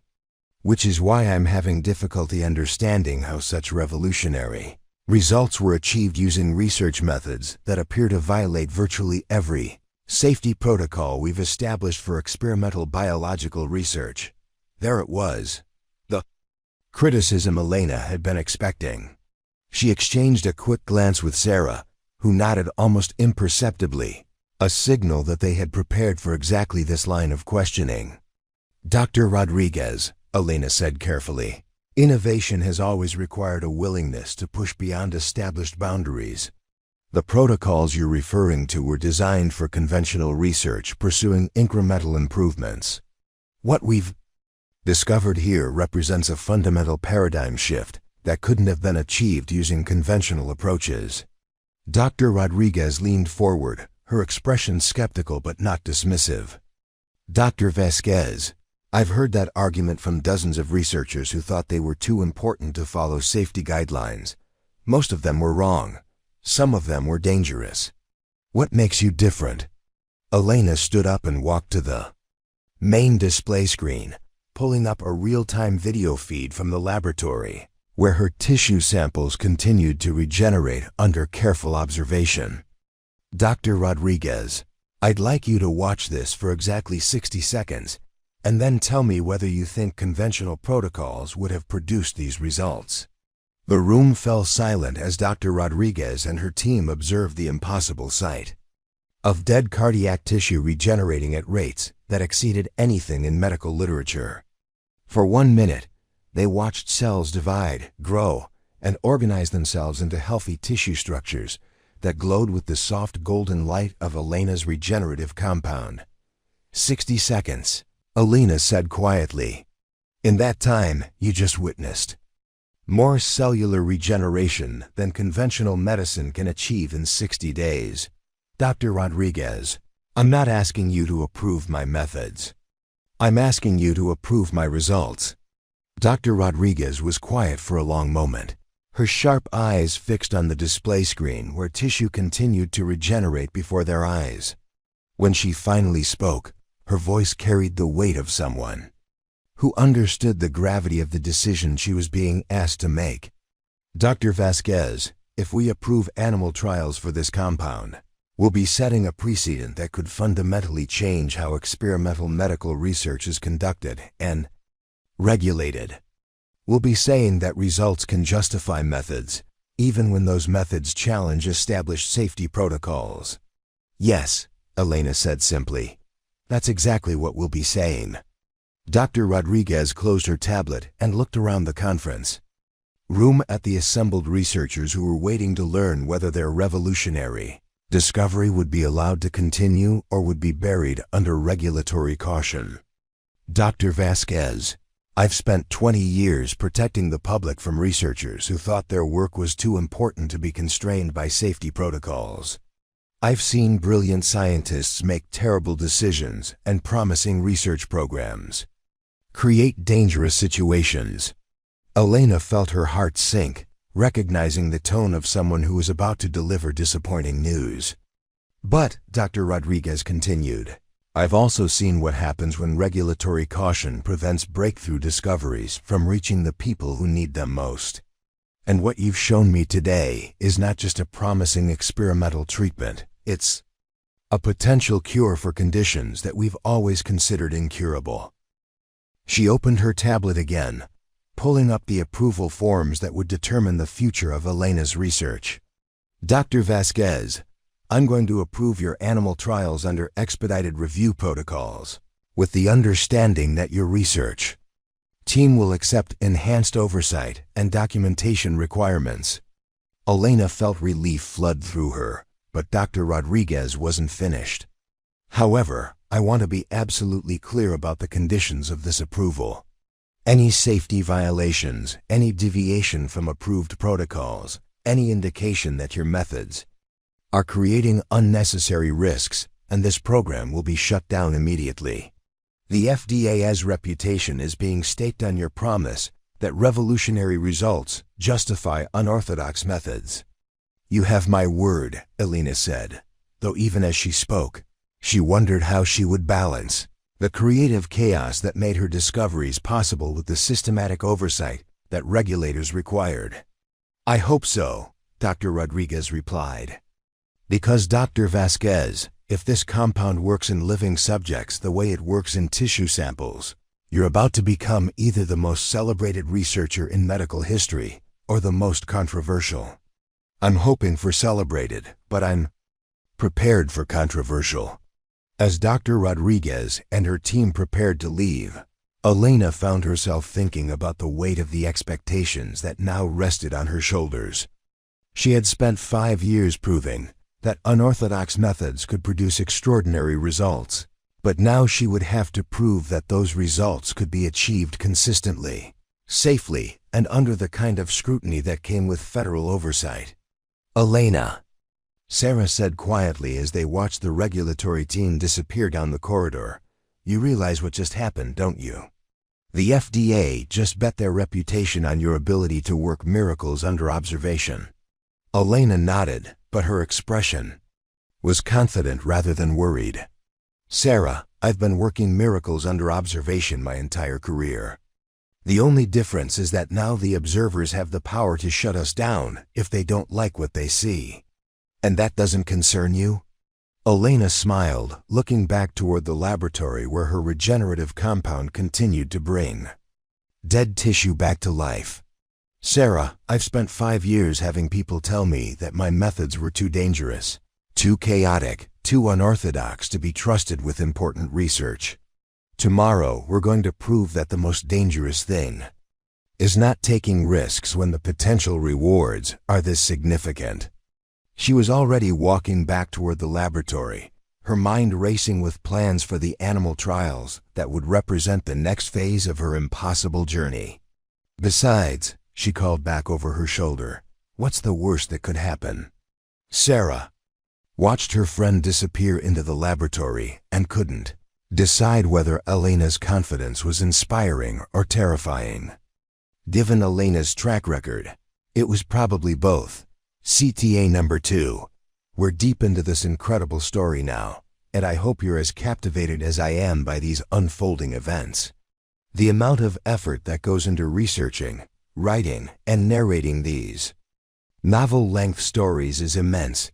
We're talking about creating content equivalent to a published book.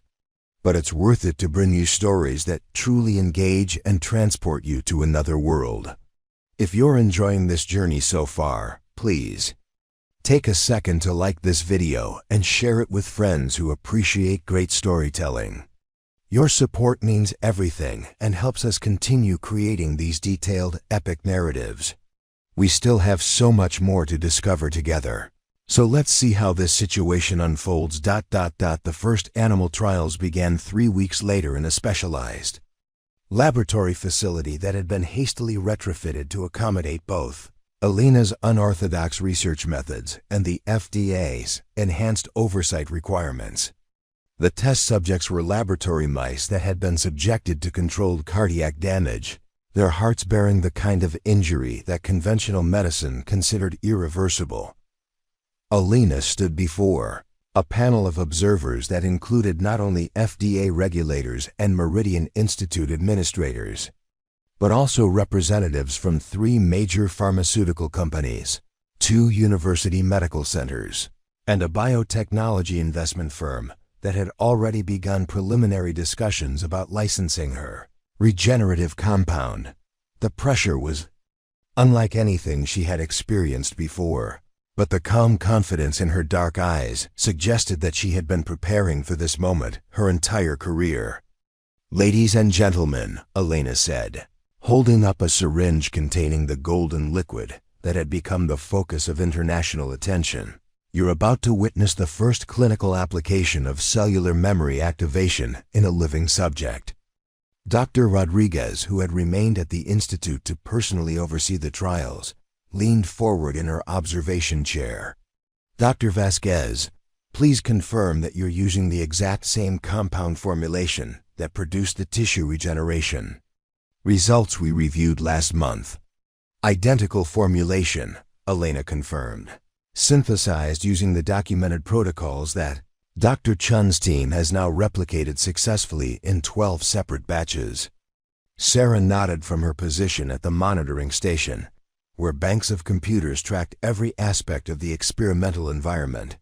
All biomarkers are within normal parameters. Subject vital signs are stable. Injection site has been prepared according to approved protocols. Elena approached the anesthetized mouse with the same careful precision she brought to all of her work, but the assembled observers could sense the tension that accompanied this moment. Everything Elena had discovered, everything she had achieved, everything she believed about the power of unorthodox methods to produce revolutionary results would be validated or invalidated by what happened in the next few minutes. Administering 0.2 milliliters of regenerative compound directly into the damaged cardiac tissue, Elena announced, her voice steady despite the magnitude of what she was attempting. The injection itself took only seconds, but the monitoring equipment immediately began registering changes in the mouse's cellular activity. Heart rate monitors showed fluctuations that suggested significant metabolic changes, while spectrographic analysis detected the characteristic electromagnetic signatures that accompanied Elena's compound activation. "Cellular uptake is occurring as expected," reported Dr. Larson, who was tracking the compound's distribution through the subject's cardiovascular system. "We're seeing protein binding in the damaged tissue areas within 90 seconds of injection." Elena watched the monitors with the focused intensity of someone whose entire career hung in the balance, but her expression remained calm. She had run this experiment hundreds of times in her mind, had visualized every possible outcome, had prepared contingency plans for variables that more conventional researchers would never have considered. 2 minutes post-injection, announced Dr. Torres, who was documenting the timeline with bureaucratic precision. "Cardiac function shows. Wait, that can't be right." He double-checked his readings, then looked up at Elena with an expression of scientific astonishment. "Dr. Vasquez, we're detecting structural changes in the damaged tissue. The scarred areas are showing signs of cellular regeneration." Dr. Rodriguez stood up from her observation chair and moved closer to the monitoring station. studying the real-time cardiac imaging that showed Elena's compound working at the cellular level. Dr. Vasquez, according to these readings, we're seeing tissue regeneration rates that exceed anything in medical literature. 5 minutes post-injection, Elena said, her voice carrying a note of quiet triumph. Peak compound effectiveness should occur within the next 3 to 5 minutes. What happened next would be remembered by everyone in the observation room as the moment when medical science shifted on its axis. The damaged cardiac tissue, which had been scarred and non-functional before the injection, began to regenerate at rates that defied everything the assembled experts thought they knew about cellular biology. "This is impossible," whispered Dr. James Morrison, who had flown in from Johns Hopkins specifically to observe the trials. "Cardiac tissue doesn't regenerate. It can't regenerate." "Keep watching," Elena said quietly, her dark eyes fixed on the Fae.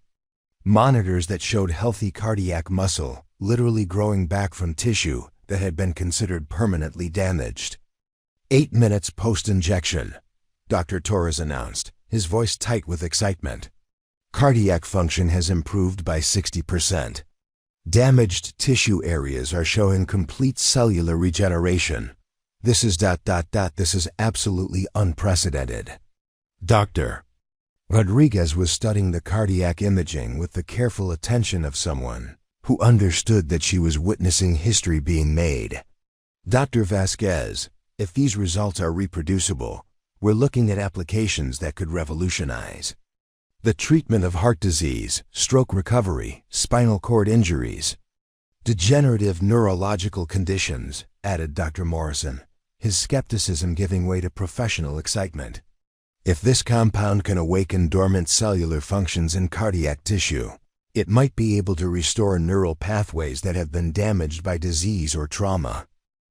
Elena nodded, but her attention remained focused on the monitoring equipment that was tracking her compound's continued effects. "The regeneration process will continue for approximately 48 hours, after which the treated tissue should be functionally equivalent to healthy cardiac muscle." "How do you know that?" Dr. Rodriguez asked. "Have you conducted extended observation studies?" Elena's smile carried a hint of the mischief that had driven her colleagues crazy for 5 years. "Dr. Rodriguez, I've been visualizing this experiment for months. I know exactly how the compound will behave because I understand the cellular mechanisms at a level that goes beyond conventional documentation." It was exactly the kind of answer that regulatory officials hated to hear, but the results on the monitors made it impossible to argue with Elena's unconventional confidence. The mouse's cardiac function had improved by 70% and was continuing to strengthen as healthy tissue replaced damaged muscle. "Dr. Vasquez," said Dr. Patricia Reeves, who had been observing the trials with the expression of someone whose entire worldview was being systematically dismantled, "I owe you an apology. 5 years of questioning your methods, criticizing your protocols, trying to force you into conventional approaches. And you were right the entire time."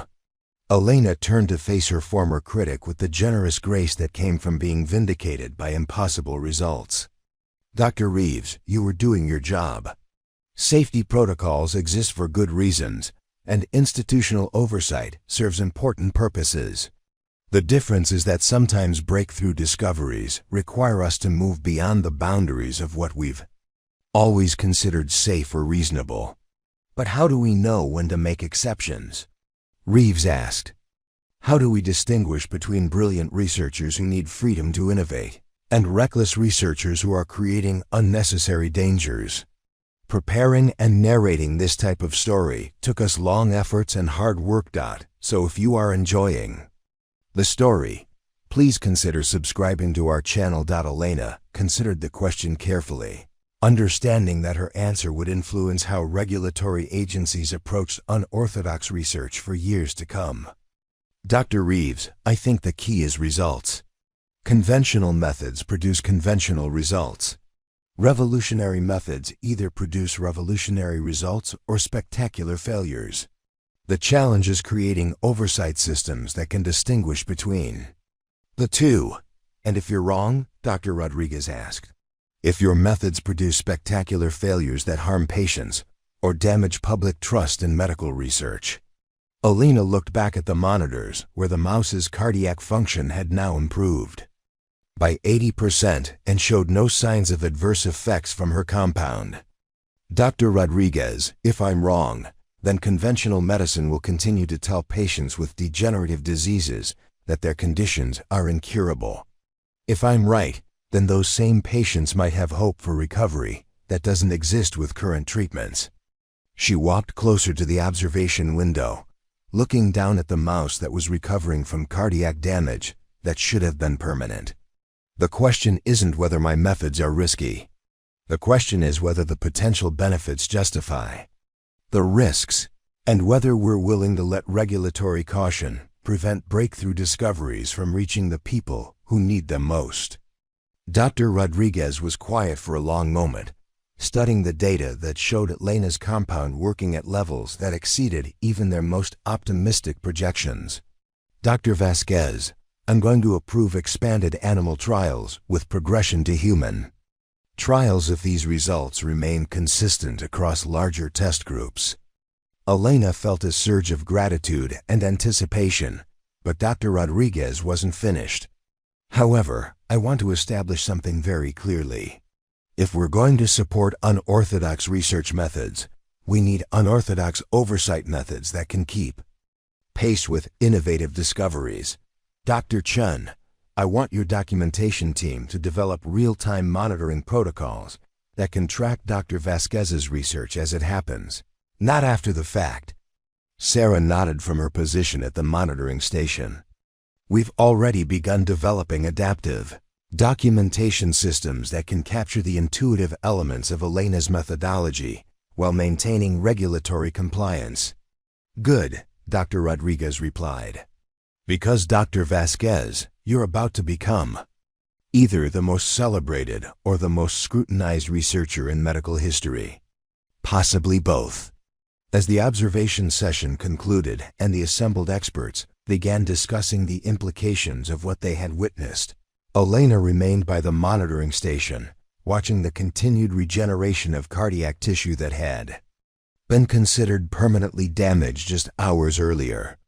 Elena, Marcus said quietly, joining her at the monitors, do you realize what you've just accomplished? You've not just proven that your compound works, you've proven that unorthodox methods can be integrated into conventional regulatory frameworks.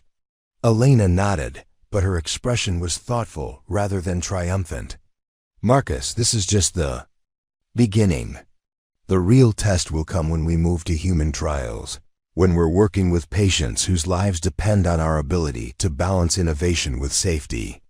Are you ready for that level of pressure?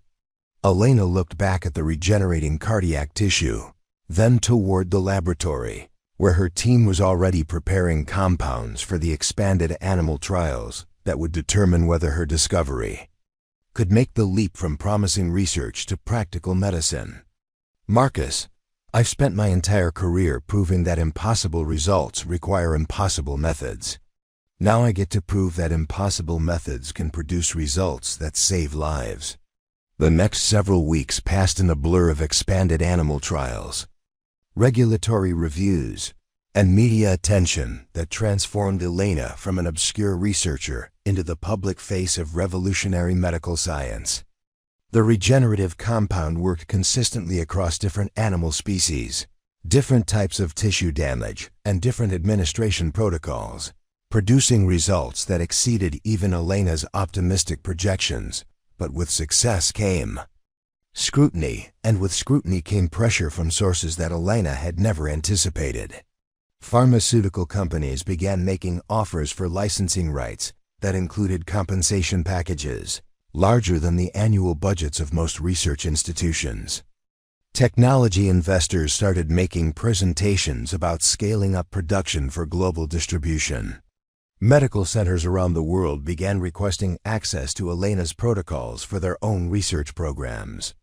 Elena, Sarah said during one of their increasingly rare private conversations, we've received 47 collaboration requests this week alone. Harvard Medical School wants to establish a joint research program. The National Institutes of Health is offering to fund expanded trials. 3 different pharmaceutical companies are proposing partnership agreements that would make you very wealthy. Elena looked up from the synthesis station where she was preparing compounds for the next phase of animal trials, her hands moving with the practiced precision that had produced miracles for 5 years. What do you think, Sarah? Should I take the money and let someone else figure out how to turn chaos into medicine? I think, Sarah replied carefully, that you need to decide whether you want to remain a researcher or become a business executive. Because Elena, success at this level comes with pressures that have nothing to do with scientific discovery. Elena paused in her work, considering her friend's words and the complex decisions that lay ahead. Sarah, do you remember why I started this research? Why I spent 5 years ignoring safety protocols and conventional wisdom to develop something that everyone said was impossible? To prove that unorthodox methods could produce revolutionary results. No, Elena said quietly. To help people who had been told that their conditions were incurable. To give hope to patients who had been written off by conventional medicine. She gestured toward the laboratory around them, where tissue samples continued to regenerate under careful observation and where the next phase of animal trials was producing consistent evidence that her compound could reverse damage that medical textbooks said was permanent. Sarah, I don't want to become wealthy, or famous or powerful. I want to make sure that this discovery reaches the people who need it most, as quickly and safely as possible. And how do we do that? Elena's smile carried the same mischievous confidence that had driven her to ignore protocol violations and regulatory warnings in pursuit of impossible discoveries. We do what we've always done, Sarah. We ignore the conventional wisdom about how medical breakthroughs are supposed to be commercialized, and we figure out our own way to change the world. As they spoke, neither Elena nor Sarah could have imagined the extraordinary challenges that lay ahead, human trials that would test not just the effectiveness of Elena's compound, but the limits of regulatory flexibility. Pharmaceutical companies that would use every legal and financial weapon in their arsenal to control access to revolutionary medicine, and patients whose lives would depend on Elena's ability to navigate the treacherous waters between scientific innovation and institutional politics. But that was a story for another day.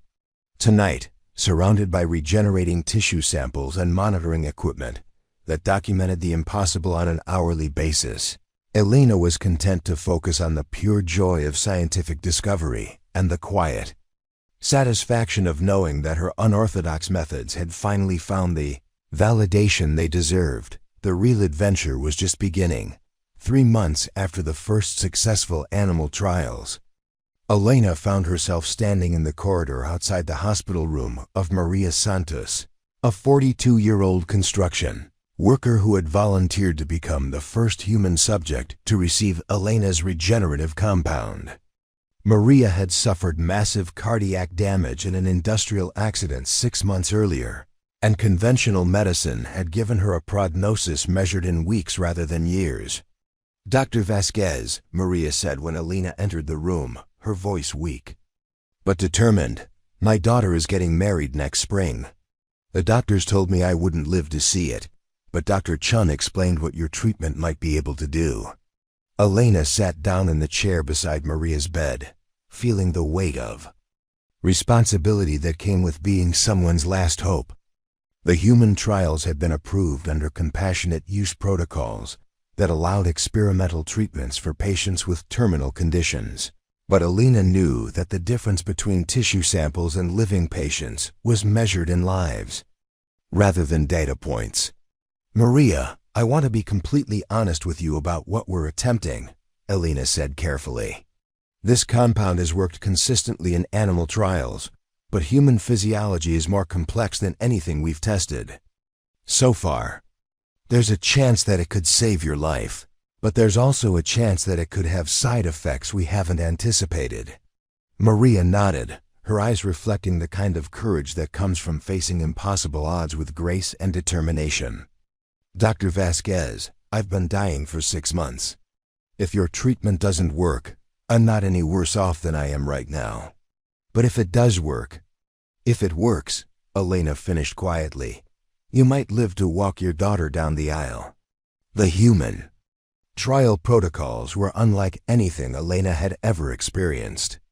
Where animal trials had been conducted under controlled laboratory conditions with real-time monitoring and immediate adjustments, human trials required extensive preparation, multiple safety reviews, and oversight from medical teams that included cardiologists, emergency specialists, and ethics coordinators. Dr. Rodriguez had established monitoring protocols that tracked not just Maria's response to the compound, but Elena's adherence to approved procedures.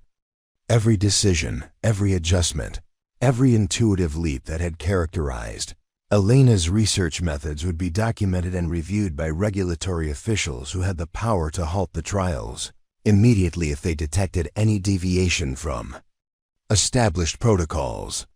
"Dr. Vasquez," said Dr. Catherine Mills, the cardiologist who was overseeing Maria's medical care, "we're ready to proceed with the injection. Are you confident in the dosage calculations for human application?" Elena looked at the syringe containing 2.3 milliliters of her regenerative compound, the golden liquid that had brought dead tissue back to life in hundreds of animal trials, but had never been tested in a human subject. The dosage had been calculated using established pharmacological models, but Elena's intuitive understanding of the compound's behavior suggested that human cellular responses might require subtle adjustments that conventional calculations couldn't predict.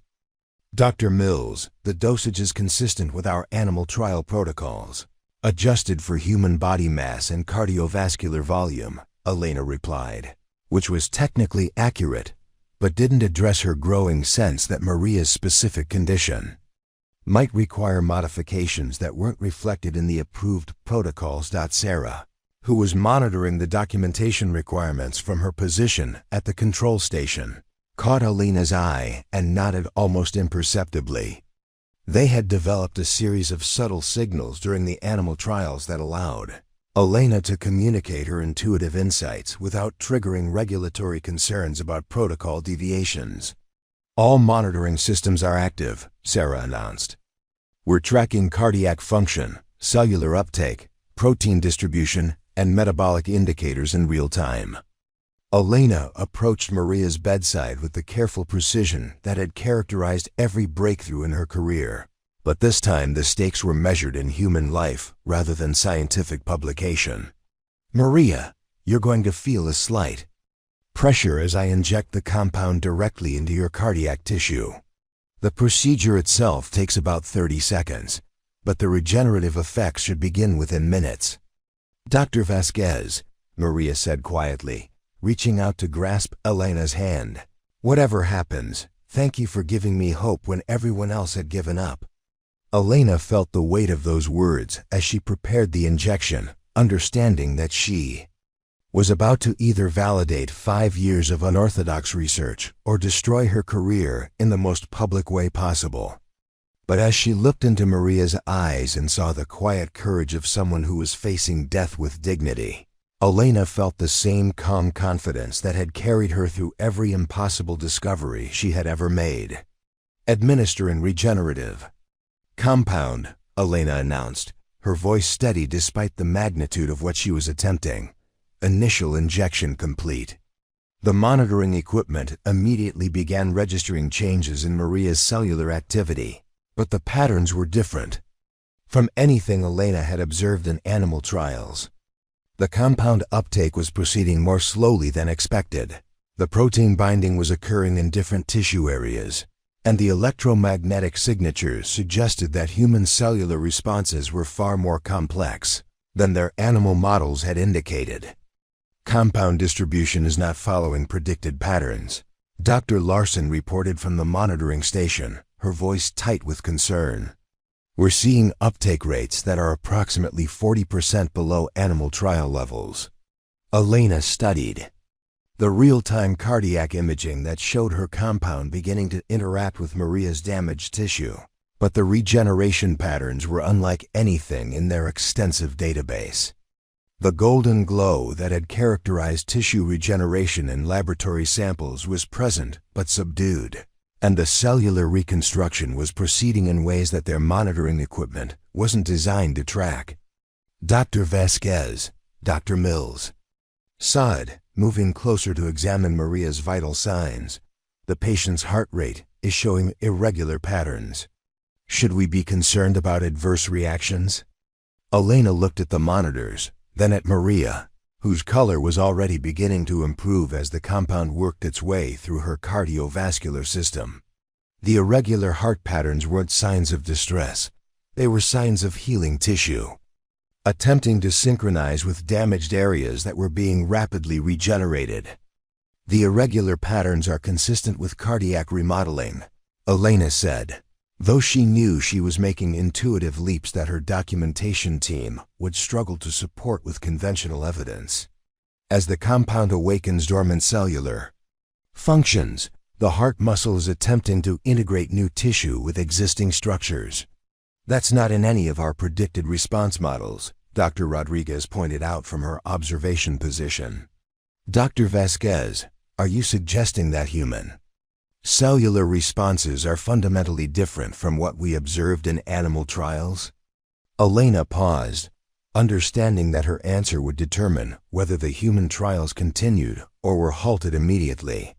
She was watching Maria's body respond to her compound in ways that exceeded their most optimistic projections, but the response patterns were so unprecedented that conventional medical analysis couldn't interpret them properly.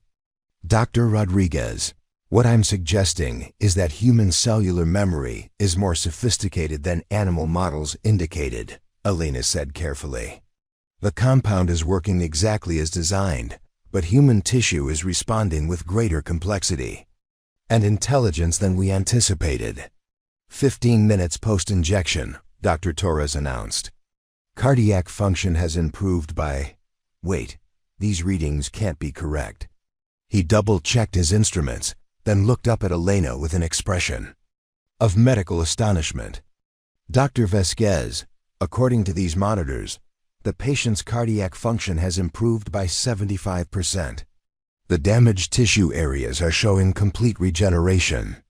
Dr. Mills moved to examine Maria directly using a portable ultrasound device to assess her heart function in real time. "This is extraordinary," she whispered. "The scarred tissue that was visible on this morning's scans is completely gone. It's been replaced by healthy cardiac muscle that appears to be functioning normally." Maria, who had been listening to the excited discussions with growing amazement, sat up in her hospital bed with more energy than she had shown in months. "Dr. Vasquez, I can feel the difference. My chest doesn't hurt anymore, and I can breathe without effort for the first time since the accident." Elena felt a surge of triumph and relief, but her attention remained focused on the monitoring equipment that was documenting the most successful medical treatment she had ever witnessed. The compound was continuing to work 30 minutes after injection, regenerating tissue and restoring function at rates that made their animal trial results look conservative by comparison. "Dr. Rodriguez," Elena said, turning to face the regulatory official who would determine whether additional patients could receive her treatment, "I believe we've just witnessed the first successful reversal of permanent cardiac damage in medical history." Dr. Rodriguez was studying the cardiac imaging with the careful attention of someone who understood that she was looking at evidence that would reshape medical science. "Dr. Vasquez, if these results are reproducible in additional patients, we're looking at applications that could eliminate heart disease as a leading cause of death. The implications extend far beyond cardiac treatment," Dr. Morrison added, having flown in specifically to observe the first human trial. "If this compound can regenerate heart tissue, it should be able to regenerate neural tissue, liver tissue, kidney tissue. We're looking at potential treatments for conditions that medicine has always considered incurable." Elena nodded, but her expression was thoughtful rather than celebratory. The challenge will be scaling up production and training medical teams to administer the compound properly. This isn't a conventional pharmaceutical that can be mass-produced and distributed through normal channels. What do you mean? Dr. Rodriguez asked. Elena gestured toward the monitoring equipment that had been necessary to track her compound's complex effects. Each patient will respond differently based on their individual cellular damage patterns, their medical history, their genetic makeup. The compound awakens cellular memory, but every person's cellular memory is unique. Are you saying that this treatment can't be standardized? Dr. Mills asked, her excitement giving way to practical concerns about implementation. I'm saying that this treatment requires personalized application, Elena replied.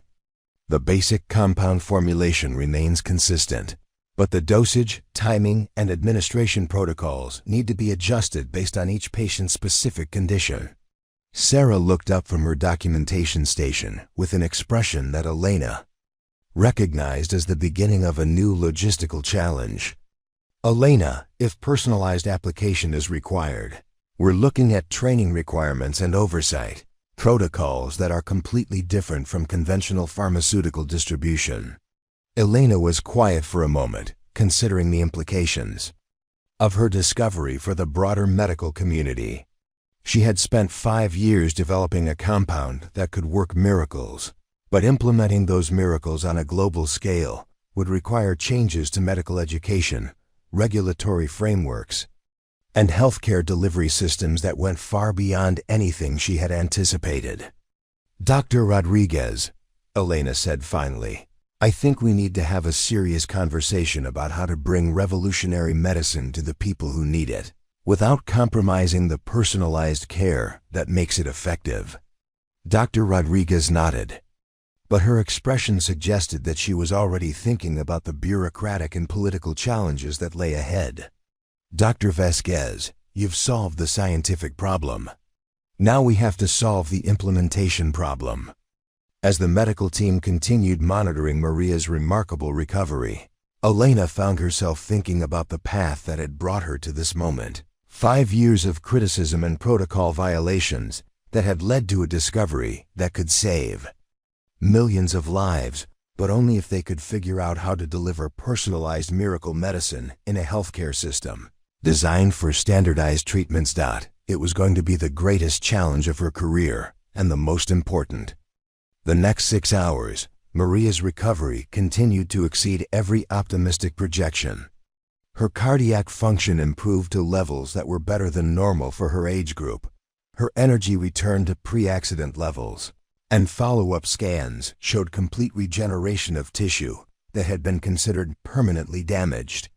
Dr. Vasquez, Maria said as Elena prepared to leave for the evening, I don't know how to thank you for giving me my life back.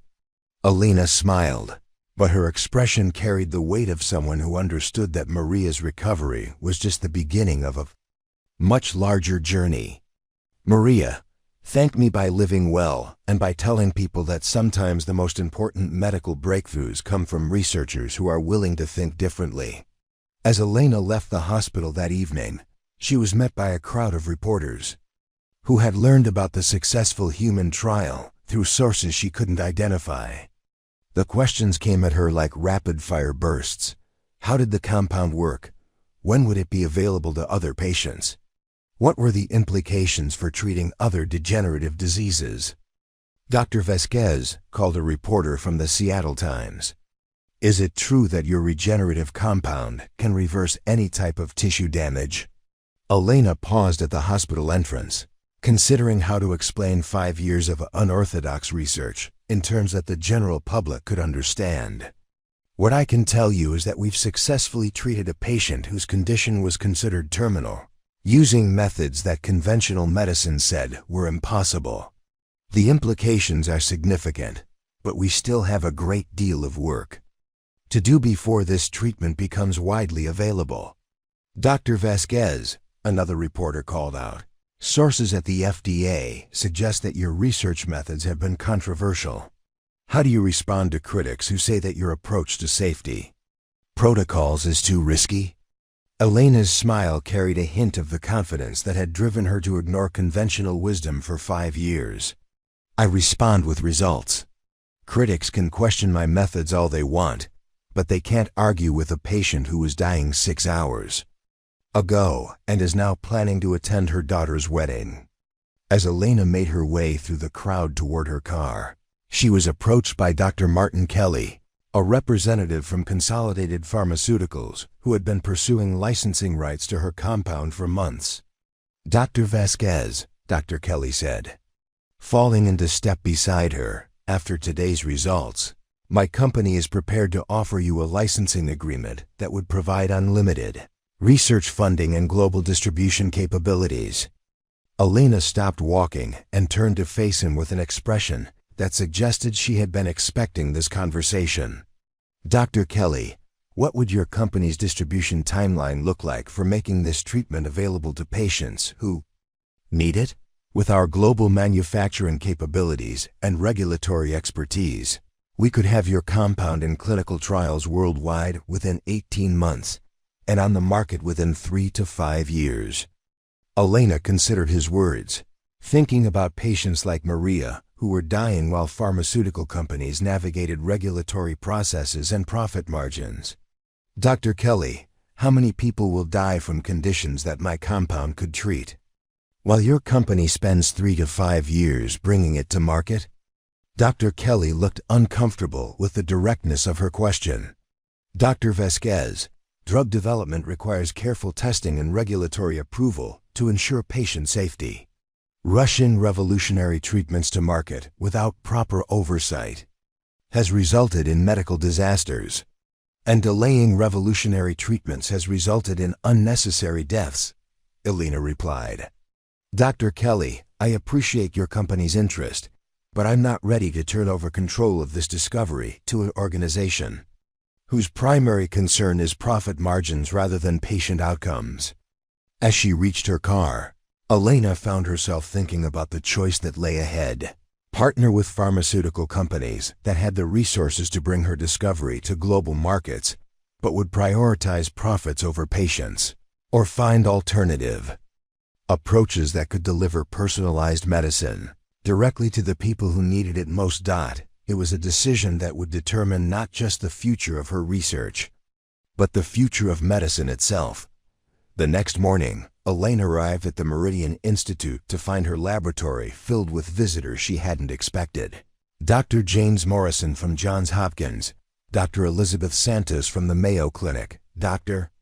Michael Chun from Stanford Medical School, and representatives from 6 other leading medical research institutions. Dr. Vasquez, Dr. Morrison said as she entered the laboratory, we've been following your research for months, and yesterday's human trial results have convinced us that we're looking at the most significant medical breakthrough in decades. Elena set down her coffee and looked around the room at some of the most respected medical researchers in the world, understanding that their presence represented both an opportunity and a challenge. Dr. Morrison, I assume you're not all here just to congratulate me on my success. We're here to propose a collaborative approach to implementing your discovery, Dr. Santos replied. Rather than licensing your compound to pharmaceutical companies, we want to establish a consortium of medical institutions that can train physicians to administer personalized regenerative treatments. Elena felt a surge of interest at the proposal, recognizing it as exactly the kind of alternative approach she had been hoping to find. Dr. Santos, what would this consortium look like in practical terms? Training centers at major medical institutions where physicians can learn to synthesize and administer your compound, Dr. Chun explained. Research programs that can adapt your methods to different types of tissue damage and patient populations. Clinical trials that focus on perfecting personalized treatment protocols rather than pursuing mass-market applications. Elena walked to the laboratory window, looking out at the Seattle skyline while she considered the implications of their proposal.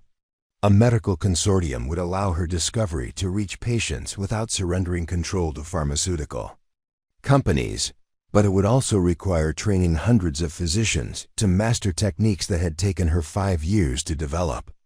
The challenge, Elena said thoughtfully, is that my methods don't translate easily to conventional medical training. Physicians are taught to follow protocols and standardized procedures, but personalized regenerative treatment requires intuitive understanding of cellular behavior that can't be reduced to step-by-step instructions. Which is why we need you to lead the training programs, Dr. Morrison replied.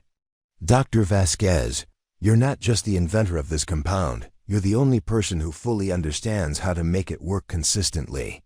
Elena turned back to face the assembled researchers, her expression reflecting the weight of the decision she was being asked to make. Dr. Morrison, if I agree to establish this consortium, I'd be committing to years of teaching, training, and institutional development. It would mean less time for pure research and more time for administrative responsibilities.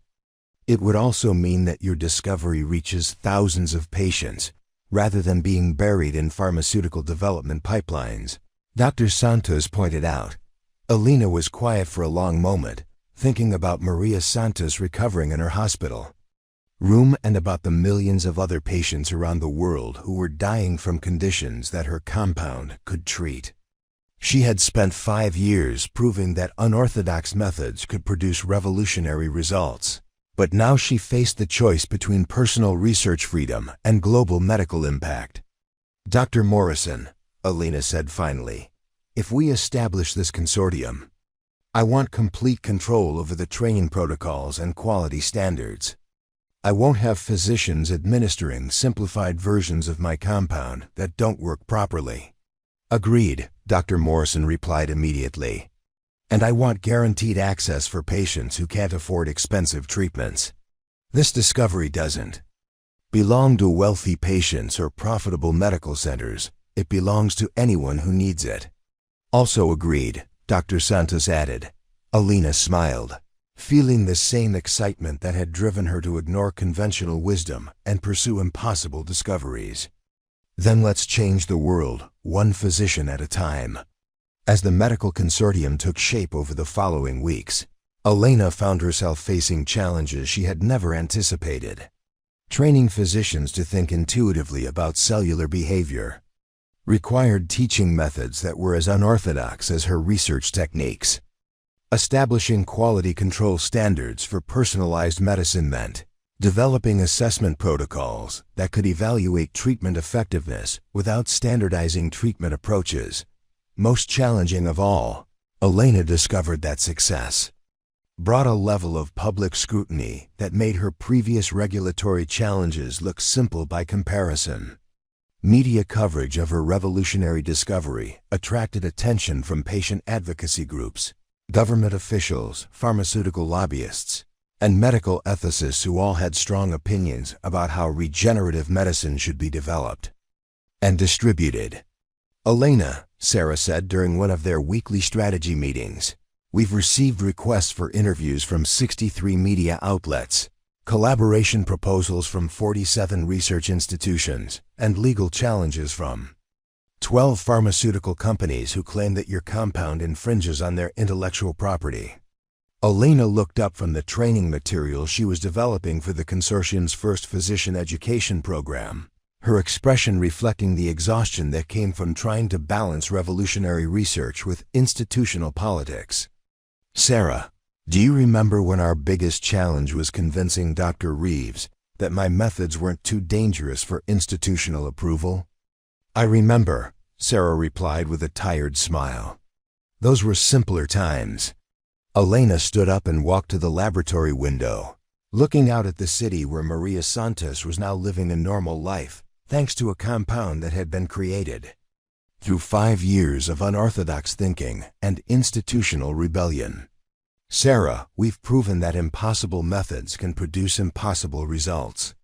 Now we have to prove that impossible results can be implemented in a world that's designed for conventional solutions. And how do we do that? Elena's smile carried the same mischievous confidence that had driven her to ignore safety protocols and conventional Wisdom in pursuit of discoveries that everyone said were impossible. We do what we've always done, Sarah. We ignore the conventional. Wisdom about how medical breakthroughs are supposed to be commercialized, and we figure out our own way to save lives.